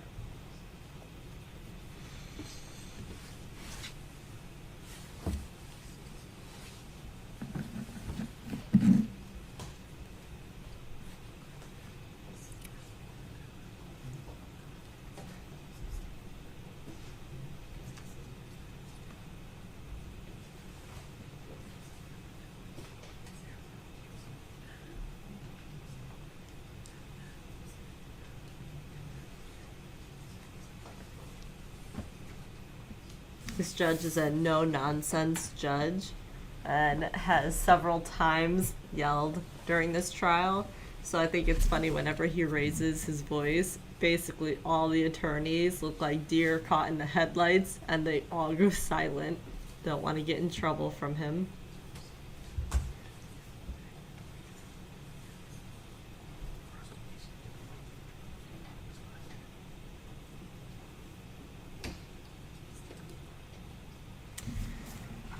Okay, well, while they're not talking, I'll go over some of what I have. I'm just dumbfounded about everything that we listened to in that audio interview.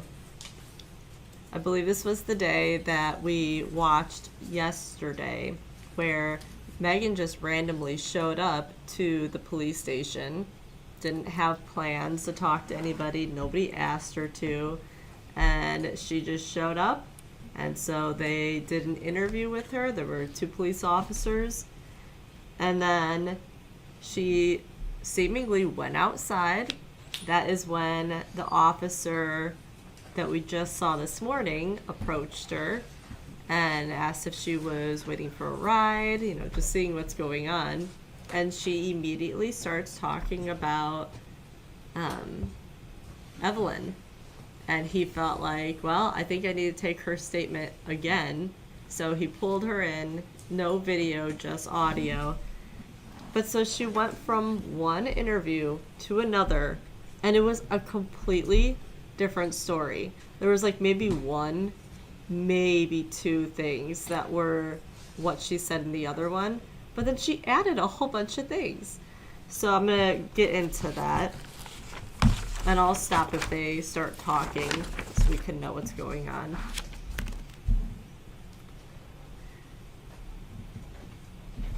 But so, in the first interview she did with the 2 officers that day, she had said that her mom came over and was staying in her trailer with her and Evelyn for a couple days. And on December 7th, her mom got mad at her and took the baby and left. And that was the last time she had ever seen Evelyn. And she did bring up the fact of the mom making comments that bad mom and things like that, what she was saying in the audio. So that was the same. But the dates, the scenario, nothing else was correct. She also, in that moment, said that she thought maybe Ethan and her mom had gotten a hold of each other and they were keeping Evelyn away from her, which didn't happen. And we now know that Ethan Perry was in the military, living on base. He had no contact with Evelyn during this time, and he obviously, since he was on base, couldn't have her with him. So then she goes into this interview. Mind you, that was December 7th is the last time she says she saw her. That's when her mom left her trailer, was mad, and took the baby.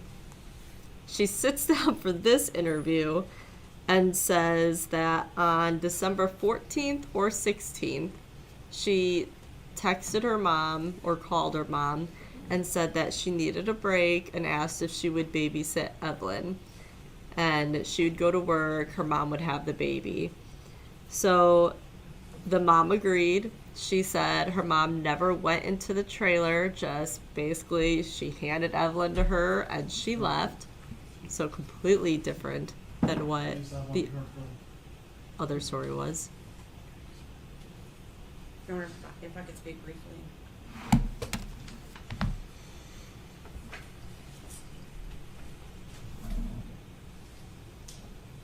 Well, first, the state of Tennessee has fulfilled the notice requirement by filing a written notice of intent to introduce these documents, and we were not at any time notified by the defense that they were going to be opposing these. But also under Rule 902, it falls under a self-authenticating documents because it is records of regularly conducted activity, And the case law is clear that a self-authenticating affidavit is sufficient on being able to bring these records in.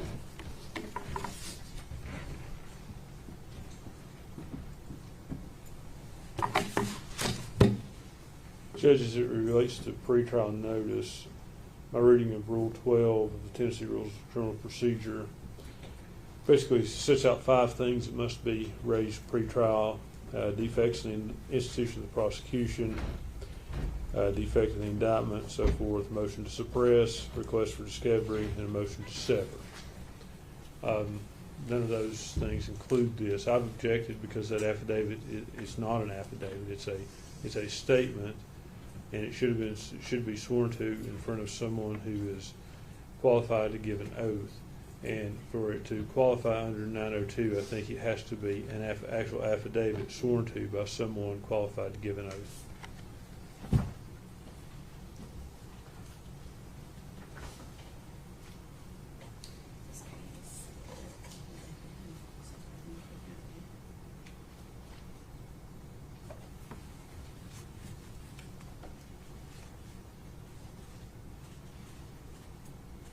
Your Honor, if you would like, we would be happy to provide you with a case that allows for this document to be sufficient. I like that he's basically ignoring everybody. It's on page 16. Could I see it? Yeah. There we go. He seems very annoyed. Trying to find it. Yep.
Looking at the written notice, the certificate of service signed by General Harper says it was emailed to Defense Counsel on the 31st day of January 2025. It was filed February 3rd at the clerk's office.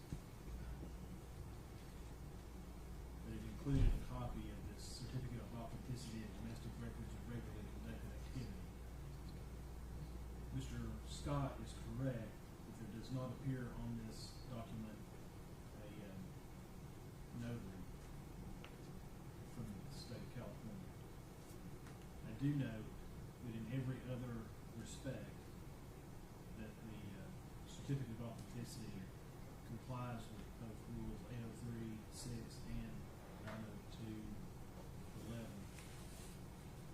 And the certificate of authenticity declares under penalty of perjury that the certificate is true and correct to the best of this person's knowledge.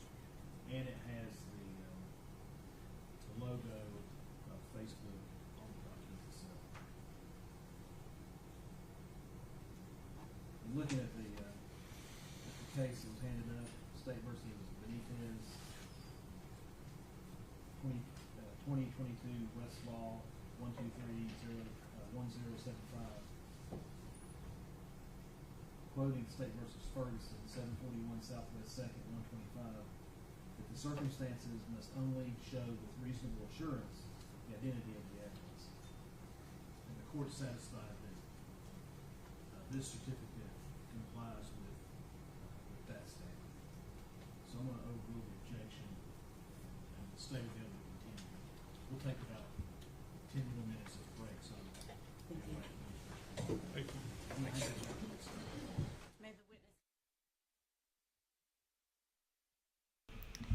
He really should be using his mic, but he hasn't a lot for this trial, so it is what it is. Let me see if I can figure out where I left off. So I said the date from her first story was December 7th. She then, in the second one, said 14th or 16th. Mom came and got Evelyn. She went to work. She got off of work and took Evelyn to the babysitters at 6:30. She kept saying something in this audio interview. There was actually two things she kept repeating, and I just thought it was very strange. And that is, does that matter? He would ask her what clothes was she wearing at the time. And she would answer and then say, does that matter? What was she eating? What was she drinking at this time? Because she's 15 month old, so who knows where she is in that progression. But she would answer and say whole milk. Does that matter? And it was almost like being concerned that she was getting judged for these things. That's how I took it. But I still thought it was really weird that, it's their job to get all the details and to try to piece this entire thing together. And she seemingly didn't enjoy having to give those extra details and then acted like, oh, am I being judged? She didn't like that. So I thought that was weird. But then that also went to her next thing she kept repeating. And she kept saying, do you think I was a bad mom? Was and not is. And that is a big deal. I don't know if you watch any of the body language experts or anybody like that. I like to do that. But yeah, was, not is. So it's pretty clear that she most likely knew that Evelyn was dead at this time. Which we do know she was aware of that, but I don't think the officer caught that because he might have made a comment about it if he did. She went on to say that her mom used to make comments all the time that Evelyn deserves better, and just seemingly was very concerned about if other people thought she was a good mom or not. Which at this moment, for any mom who would be missing their baby, that isn't even important at that moment. The important thing is finding the baby, making sure she's okay and safe, not worrying about what other people think about you. So yeah, I was just shocked. It was a completely different story. new things added in since she left one interview and went into this one. I know the police have said multiple times she told them 11 different stories, but it's shocking when you get to actually watch and listen to the different interviews, knowing that some of these were back to back and it was a different story 10 minutes later. It's crazy. She did make the comment, I just wanted her to have a good life. That to me kind of goes along with, do you think I was a bad mom? Just seeming like there's guilt that is happening. And obviously she wasn't saying the whole story. Lots of things she was leaving out. And just all around an awful situation. I think that basically covered everything that I wanted to say. They did talk about her mom, Angela's boyfriend, Will, who is an awful individual. I have stuff I'll show you on him probably in the next break that we get. If not, I'll do in the part 2 later, but he is not a good person.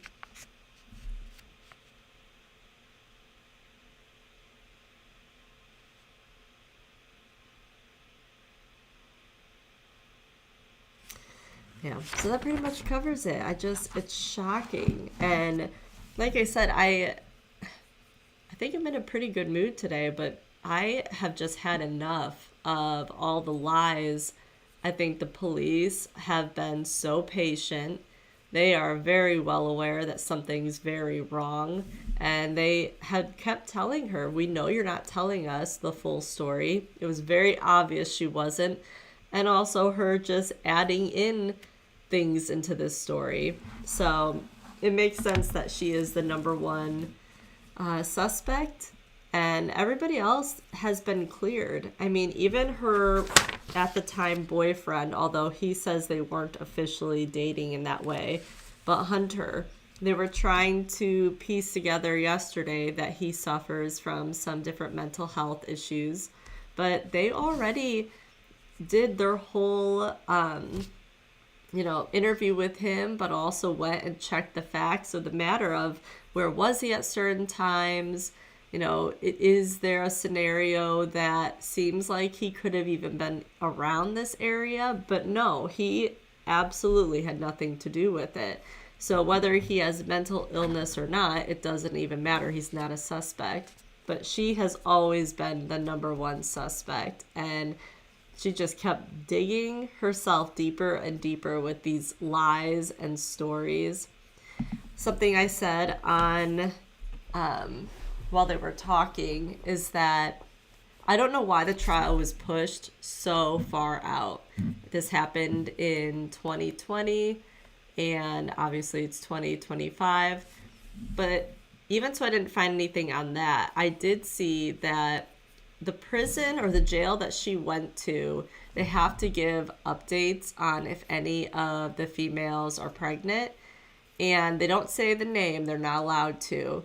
But when Megan arrived there, their count number went up 1. And then when she was transferred to somewhere or something to that effect, it went back down. So it sounds like Megan was pregnant when she first was arrested. Not a good situation. Obviously, we don't know. We won't get to hear anything about that, but not good. And yesterday, we got to see part of her talking to the media, and I will most likely play that in a little while, too.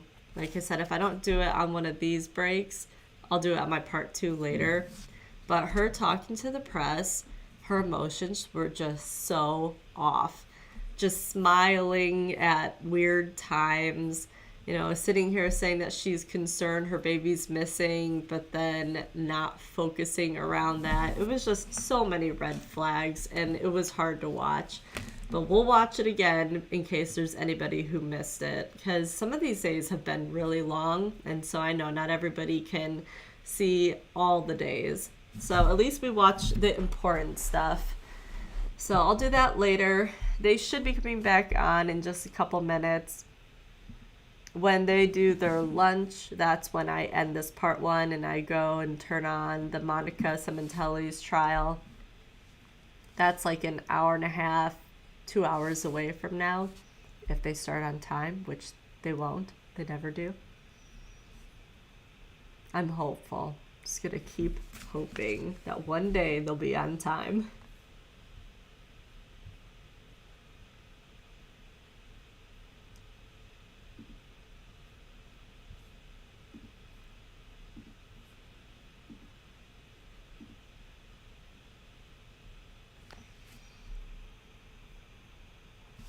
Well, since I'm not going to show the full thing, I'll at least tell you about Will, her mom's boyfriend. I mean, just a crazy long arrest history. Heavy, heavy drugs.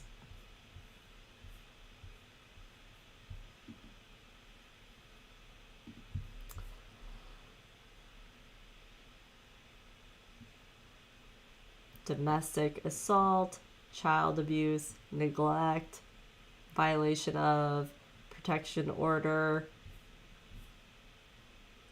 I mean, just a very bad guy.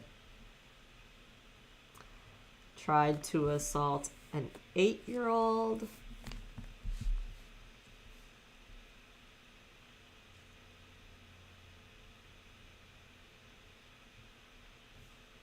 It's hard to say if he's still in jail right now, but it sounds like he spends most of his time locked up and is not out very often. And when he gets out, he basically goes right back.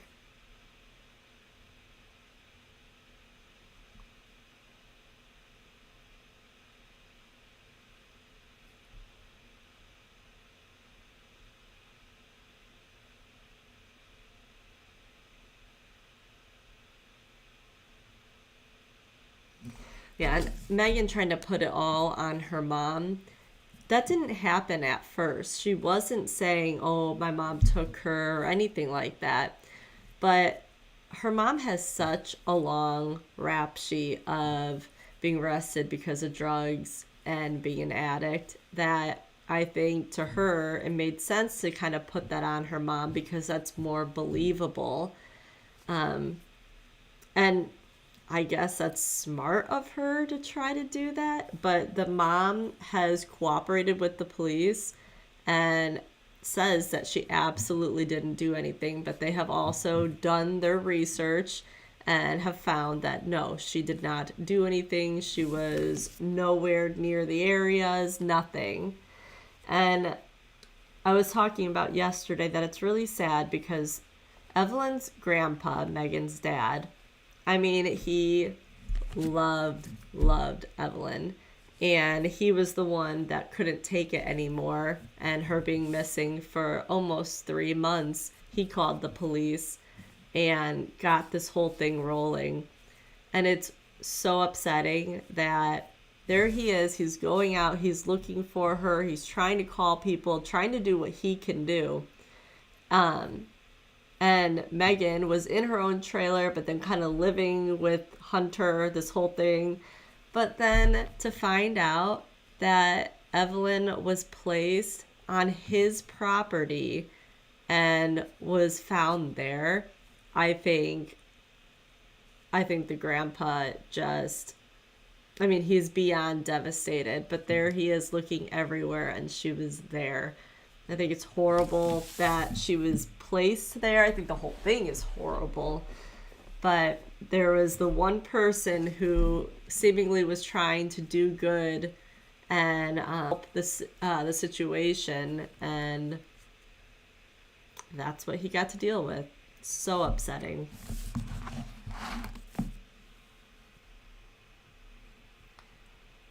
All right, I think they're coming back. I'm gonna mute myself.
Dominique, I know you're not on right now, but if you happen to see this before you see my comment, I put both of the links and the timestamp in your comment. I replied to it so you can see both times that it was brought up about her saying that Evelyn was a mean baby.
I've repeated this story a couple times, so if you've heard it, sorry. I'm hoping that people that haven't been on here every day can hear it. The day one of this trial, right when it was the defense's turn to get up and do their opening statement, there was a reporter in the gallery, and their flash went off, and the judge stood up and basically yelled at everybody to get out, the jury, kicked them out. All the attorneys were like, what's happening? And they were scared. And he started yelling at the reporter and said that if another flash happened again, she was going to be going to jail for 10 days.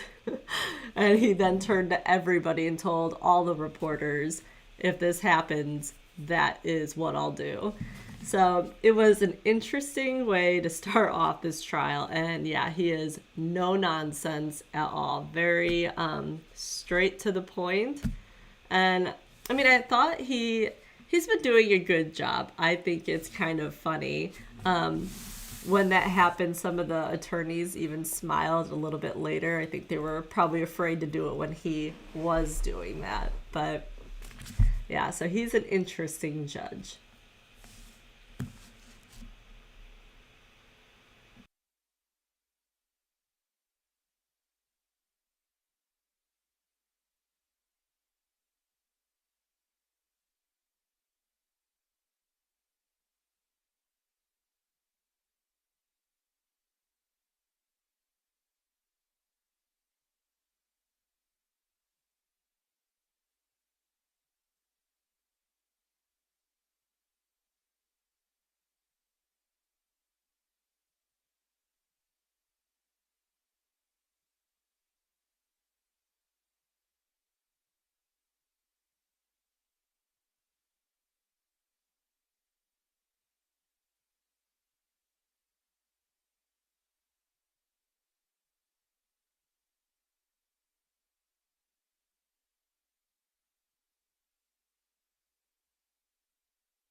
Their mics are muted currently. It is not me.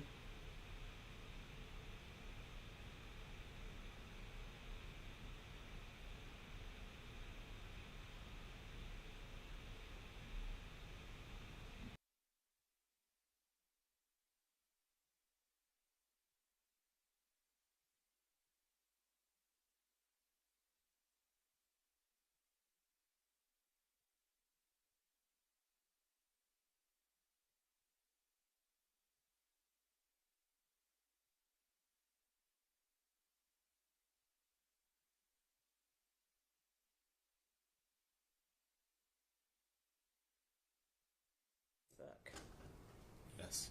Okay. And can you tell the jury why something like this is important pursuant to an investigation? Essentially, why this is important is it shows that the records that we received for the specific count we received them from are accurate. Okay. All right, that can be passed back down. Thank you. To your knowledge, do you know who owns Instagram? Yes, Instagram and Facebook are both owned by Meta. Okay. And were you able to conduct an analysis on Facebook and Instagram records of the defendant, Megan Boswell? Yes. And were these records obtained via a valid search warrant for those records? Yes. Okay.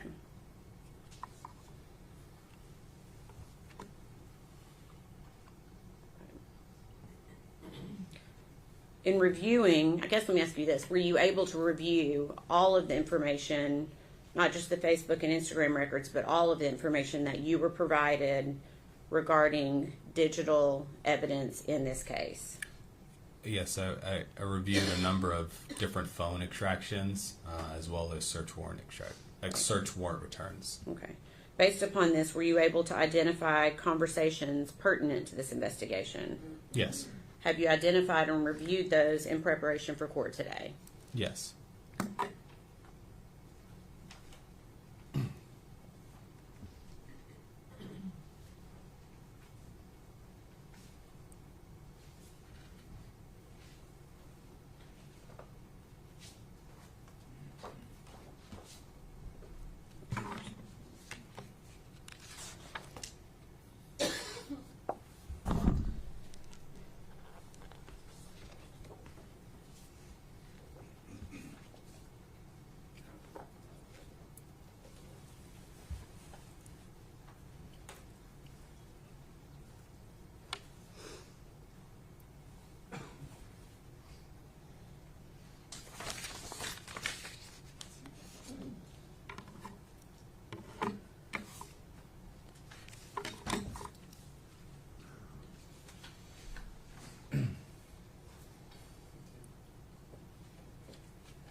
I'm going to pass you 2 pages here.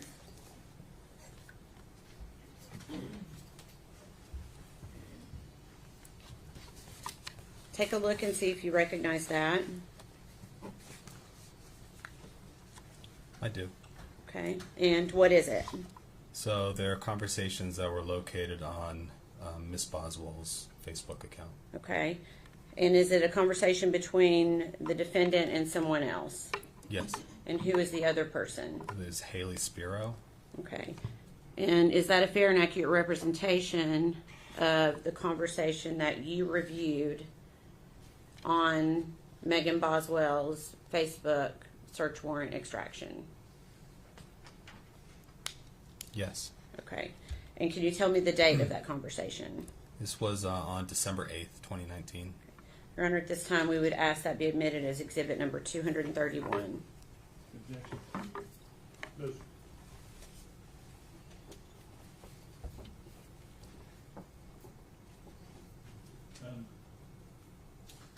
Approach up here for just a second.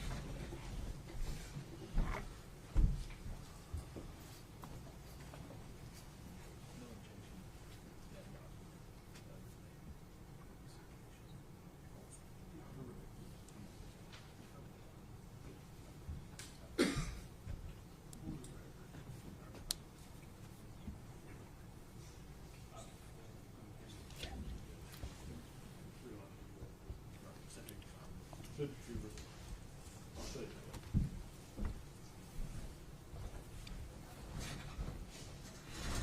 objection. There's no objection to 231, subject to the court's previous ruling. And permission to publish, Your Honor? Go ahead.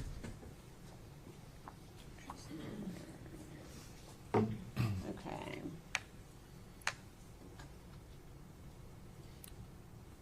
Agent Durant, is this the conversation we were just discussing? Yes. Okay. And can you tell me what the defendant states right after it shows that she called Haley on the phone? So the defendant states, I'll have to double check with her dad as her, or her dad has her, but I should have an extra.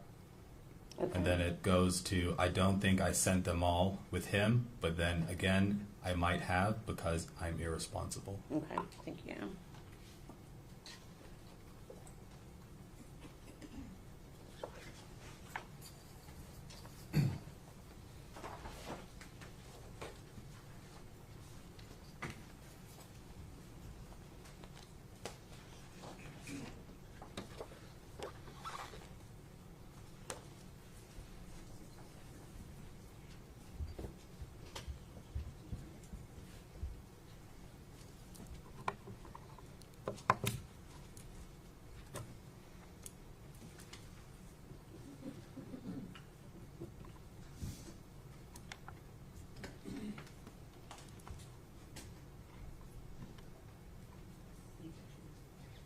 Judge, this will be subject to my prior objection before it's overruled. I'm going to pass you two documents. We're going to go through them one at a time.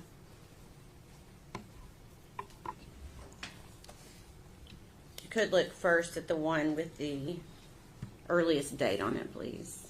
Okay. And do you recognize that document? I do.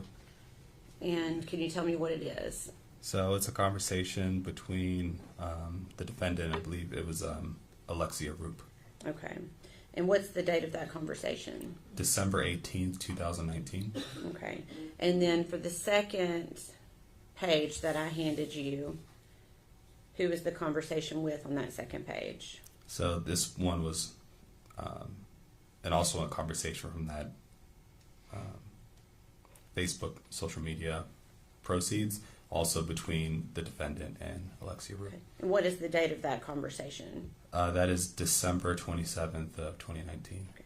And are those both fair and accurate representations of the conversations that you reviewed on the defendant's Facebook search warrant extraction? Yes. Okay. Your Honor, we'd ask that those be made as separate exhibits for the 12/18 date, exhibit number 232, and for the December 27th date, exhibit number 233. But the full exhibit subject to the defendant's prior objection and full approval. Thank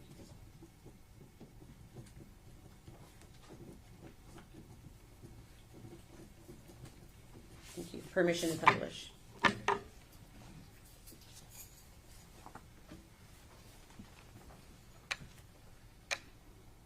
Okay, first we'll go to the December 18th message.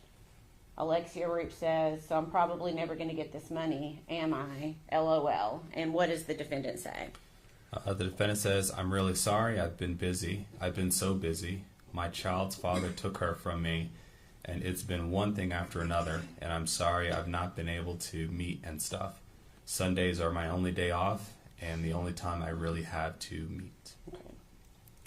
And next, we'll go to the December 27th conversation. Alexia says to the defendant, "You never sent it." And what does the defendant say?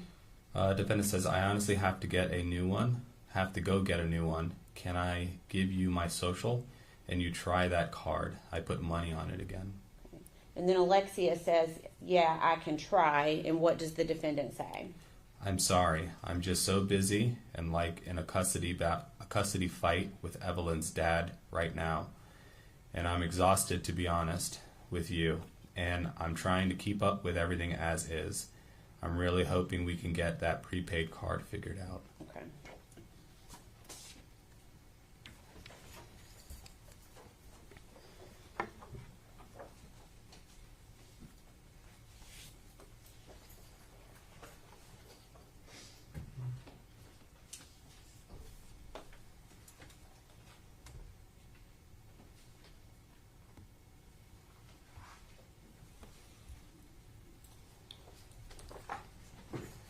Pass you one page and ask if you recognize it. I do. Okay, can you tell us what it is? It's another conversation from the Facebook warrant between Miss Boswell and Jesse Rosenbaum. Okay, and is that a fair and accurate? Let me ask you, what is the date of that conversation? It's January 13th, 2020. Okay, is that a fair and accurate representation of the conversation as you saw it on that social media extraction? Yes. Okay, we'd ask that be made exhibit number 234. 234.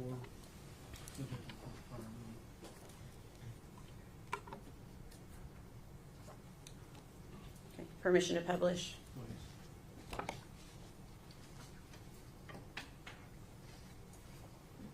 Okay. If you could tell us what the defendant says on January 13th of 2020. So the defendant says, "I lost custody of Evelyn to Ethan, and I've been in a mood. I really don't want to deal with their shit right now. I've not told anyone but you that. He told me our court date was a different date than what it was, and I didn't know, so I was late to it." Okay. And then Jesse Rosenbaum says, "Damn, that sucks. Effed up shit. You could call a retrial." And then what does Megan say? "I'm trying to. I've not even told anyone that happened yet. I just don't want to deal with them, you know." And then she also says, like they always drag me into their problems, then bitch at me for being in their problems after they put me in the middle. LOL. Okay.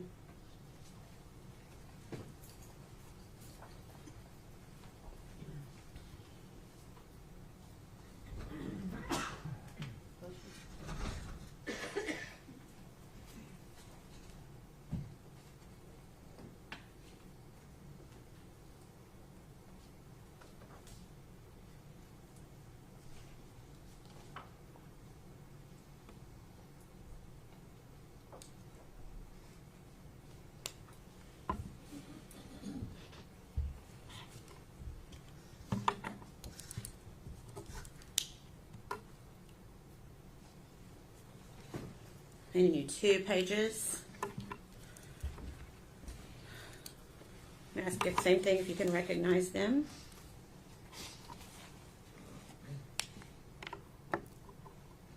I do. Okay. And can you tell us what it is? It's a conversation between Christopher Hall and Miss Boswell. Okay. And the date of that conversation? January 26, 2020. Is that a fair and accurate representation of how that looked when you analyzed Megan Boswell's Facebook extraction? Yes. We would ask that be made exhibit number 235. We'll give it 235. What was that date again? January 26, 2020. Permission to publish?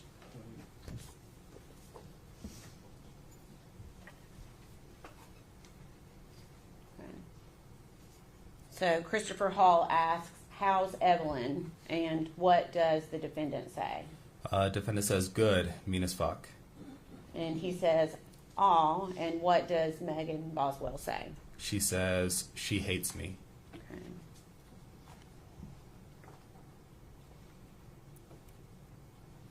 Okay.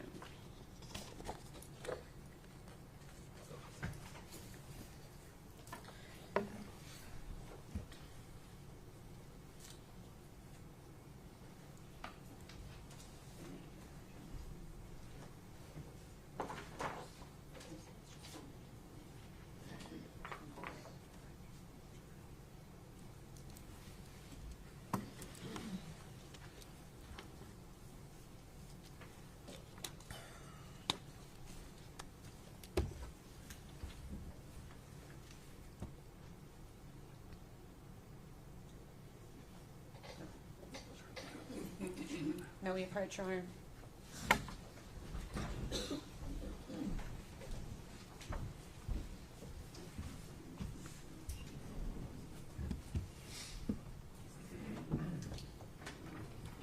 I've said this multiple times, but I'm just gonna keep saying it.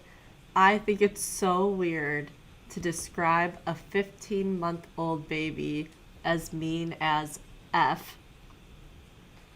They're a baby. It's just very abnormal.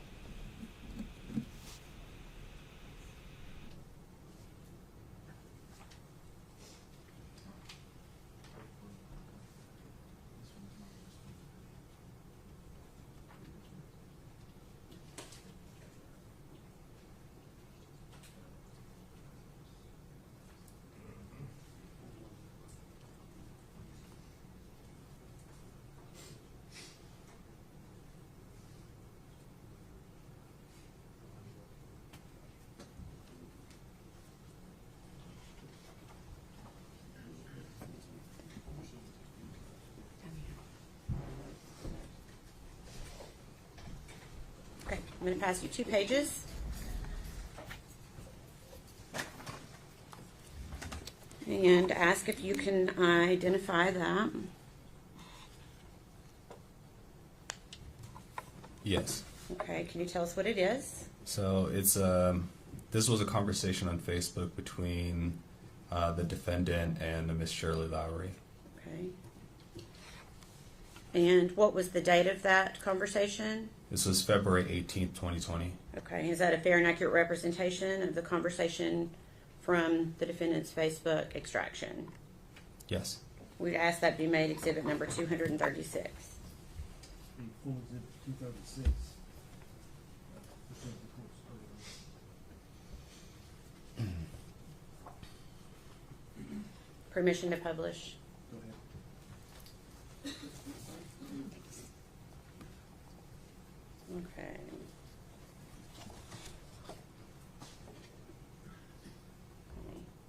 For the first page of this, can you, I'm trying to get a little bit bigger, can you just read to the jury what the defendant says on February 18th of 2020?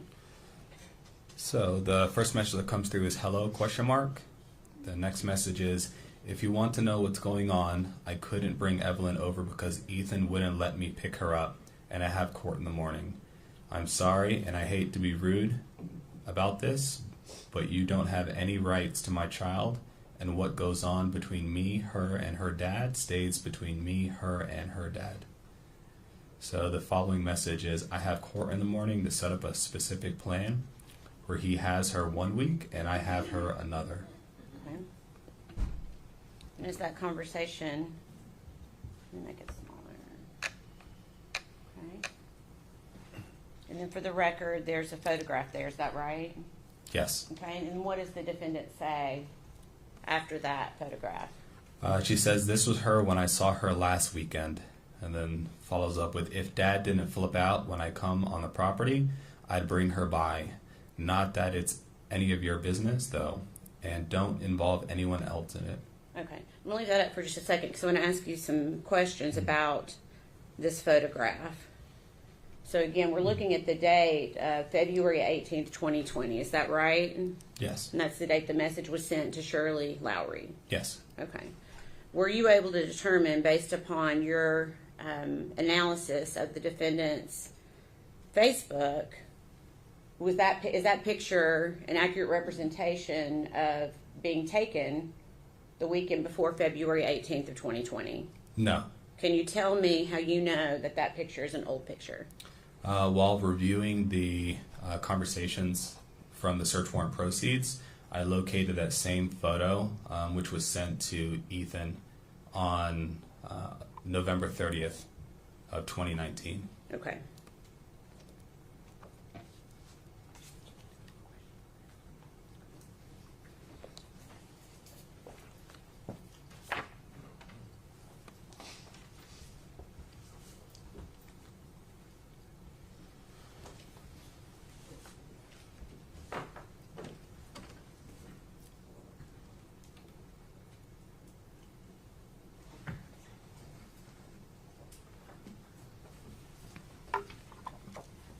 Okay. Same thing. I'm going to ask if you're able to identify that. Yes. Okay. Can you tell me what it is? It's a conversation between Kristen Arnett and the defendant. Okay. And is there a date on that conversation? February 22nd, 2020. Okay. Is that a fair and accurate representation of the conversation between the defendant and Christian Arnett on that date from her Facebook proceeds? Yes. We'd ask that be made exhibit number 237. 237, says it.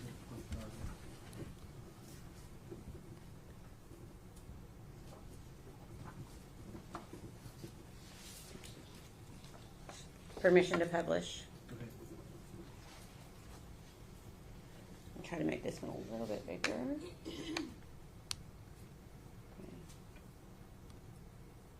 Christian Arnett says, "Honey, I pray that you come out of this. I pray you and that baby are both safe. All you got to do is be honest, honey. I'm praying so hard for you." And what does the defendant say in response? I am being 100% honest and trying to help find my baby. I was scared of the person who took her. Thank you. Okay.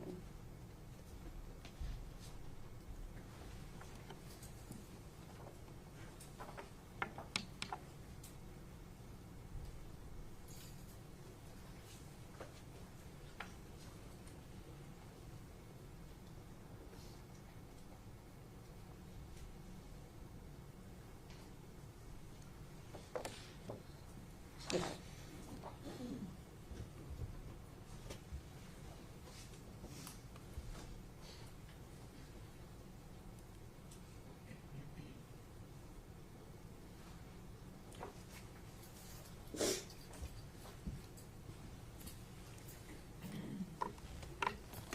Okay, pass you a document. Do you recognize that document? I do. Okay, what is it? This was a conversation between the defendant and Hunter. Hunter Wood? Hunter Wood, yes. Okay, and is there a date for that conversation? There is. It's December 27th of 2019. Okay, and is that a fair and accurate representation of the conversation as you viewed it during your analysis? Yes. We'd ask that be made exhibit number 238. Full exhibit 238, says it's before trial.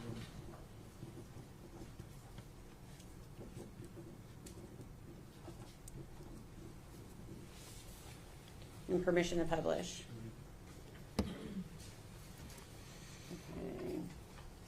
If you can, just tell us what the defendant says to Hunter Wood on December 27th and December 28th.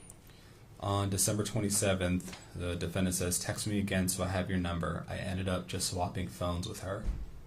And then follows on with, "Hey, I'm going to leave here soon. Ethan and I talked, and he's going to stay home." And then is followed by, he thinks that what would be best, also because I'm obviously not a very stable parent right now, and Evelyn doesn't want to come home with me. Okay.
Okay, same question. Yes, I recognize this. Can you tell me what it is? So it's a conversation between the defendant and Hunter. Okay, and what is the date of that? The date of this one is February the 19th of 2020. Okay, and is that a fair and accurate representation of the conversation that you viewed pursuant to your analysis of the defendant's social media? Yes. Okay, we'd ask that be made exhibit number 239. Full exhibit 239, subject to 24 hours.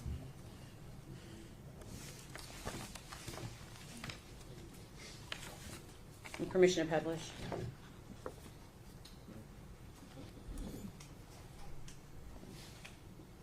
If you could read to the jury each of these text bubbles from the defendant to Hunter Wood on February 19th of 2020. Yes. It says, hey, I have no clue why you're mad at me, but I've been waiting for Mom for fucking hours at the BP. Can I please come sleep in your truck if I get a ride there? And she says, like, seriously, I've done nothing. I've not done anything for you to be mad at me. I love you, and I was supposed to leave so long ago, and I tired as fucking hell. I'm also pregnant with your child, so you could let me sleep in your truck.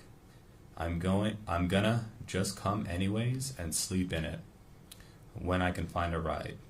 I'm so tired, and I needed you tonight, but thank you, Hunter. I might just say fuck it and come in.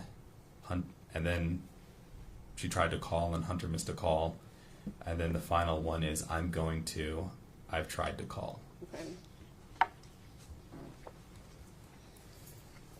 All right, I broke it first. I said that in jail records that they said someone was pregnant, and that just confirms that she was. I don't know what the outcome of that was.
Okay, I'm going to pass you 7 pages.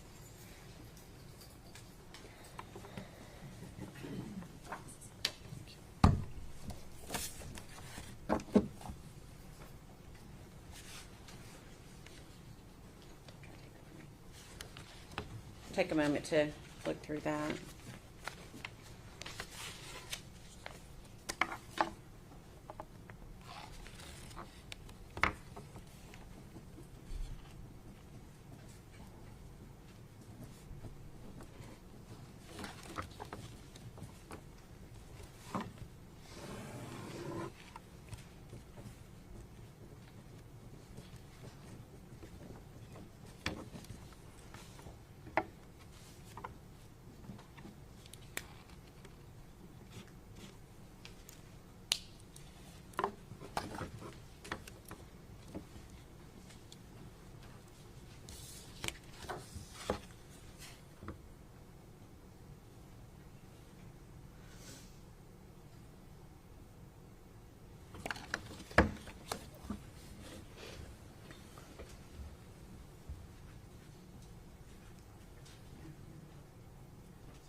Are you ready? Yes. Okay. Have you had an opportunity to view that exhibit? Yes. Okay. Can you tell me what it is? So it's a conversation between the defendant and Hunter. Okay. Hunter Wood. Hunter Wood. Yes. Okay. And is there a date on that conversation? Yes, February 22nd of 2020. Okay. And is that also a fair and accurate representation of the conversation as you viewed it when you did an analysis of the defendant's social media? Yes. We'd ask that be made exhibit number 240. Be collected exhibit 240, subject to court's trial.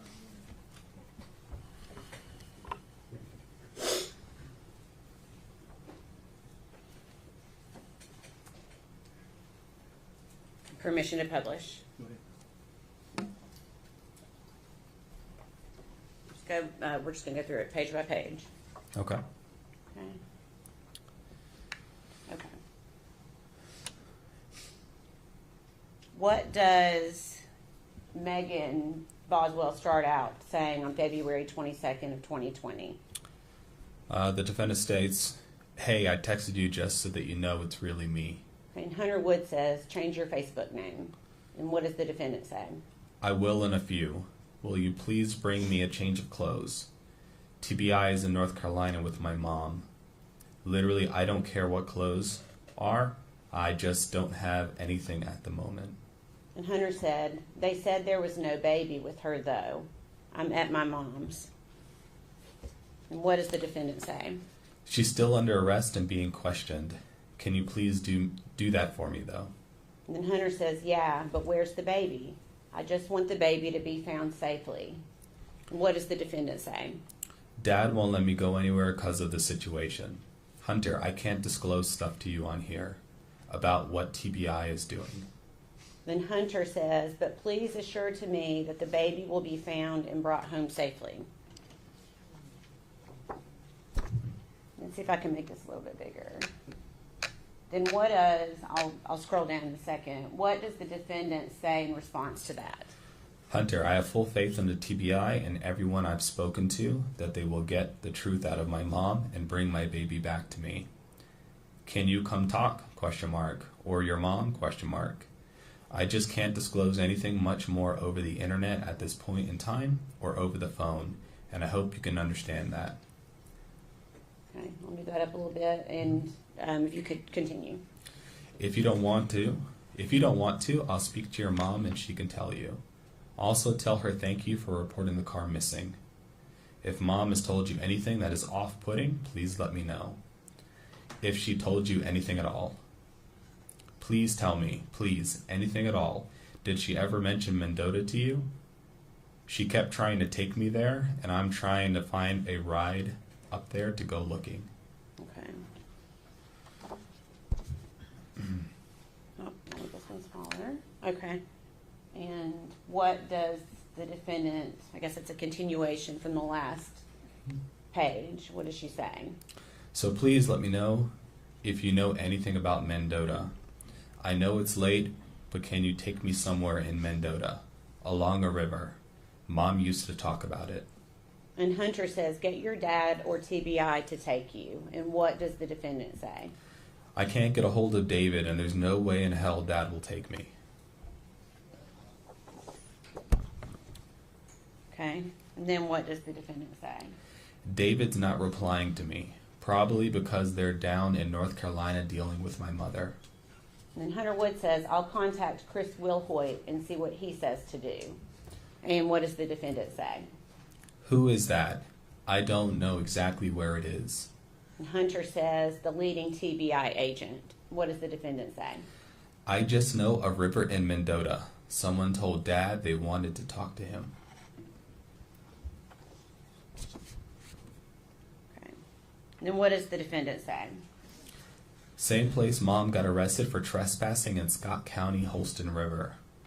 And then Hunter says, what does that have to do with the baby? And what does the defendant say? Only place I know she might be connected with in Mendota. Dad is on the phone with someone right now. Something about who reported the car she saw. She says she would only talk to Dad and that she had important information. Okay. And what does she say on that last message? Dad's on the phone with her recording the call. I think this is the last page. I might have to make this one a little bit bigger. Then Hunter says, what did they say? And what does the defendant say back to Hunter? She said my mom dropped the baby off behind a church 3 days ago. They're looking into the church thing right now. She said a church off 394. I think she said Feathers Chapel. Dad talked to her. Not sire, but I'm losing my shit right now and have no one. I have to find Evelyn now. It's been 3 days already. What if she's cold and hungry? Okay, and then what does she say? Let me go up a little bit with where it starts. Hunter, please. Hunter, please, no one will take me to look for her mom. Had to have dropped her off somewhere. Please help me find my baby. And she continues, says, if you won't take me, I'm literally going to steal a car. I don't care. I'm sitting at Food City with the cops. Hunter, if she dropped her off 3 days ago, time is ticking fast. And she says, hey, TBI has some sort of update. I'm about to head up there now. I'll let you and Melissa know. And then she ends with, are you up? ? Okay, thank you.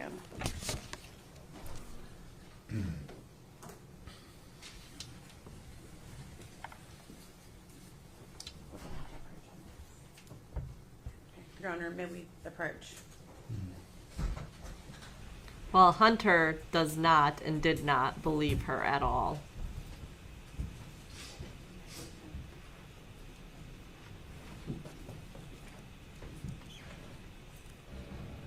And considering the defense was trying to line him up to be a possible suspect during this trial, no. He definitely thought something was really wrong.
Yeah, another story, David.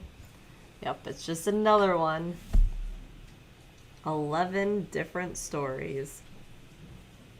It's interesting though because people were speculating that Hunter didn't want a baby around and that could have been her motive to get rid of Evelyn. But Hunter in these messages care. Like he's caring about the baby's whereabouts and about her safety.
ladies and gentlemen, I'm gonna have you go with the officer. I've just been informed your lunch is here. We'll start back at, probably 1:15. Everyone stand.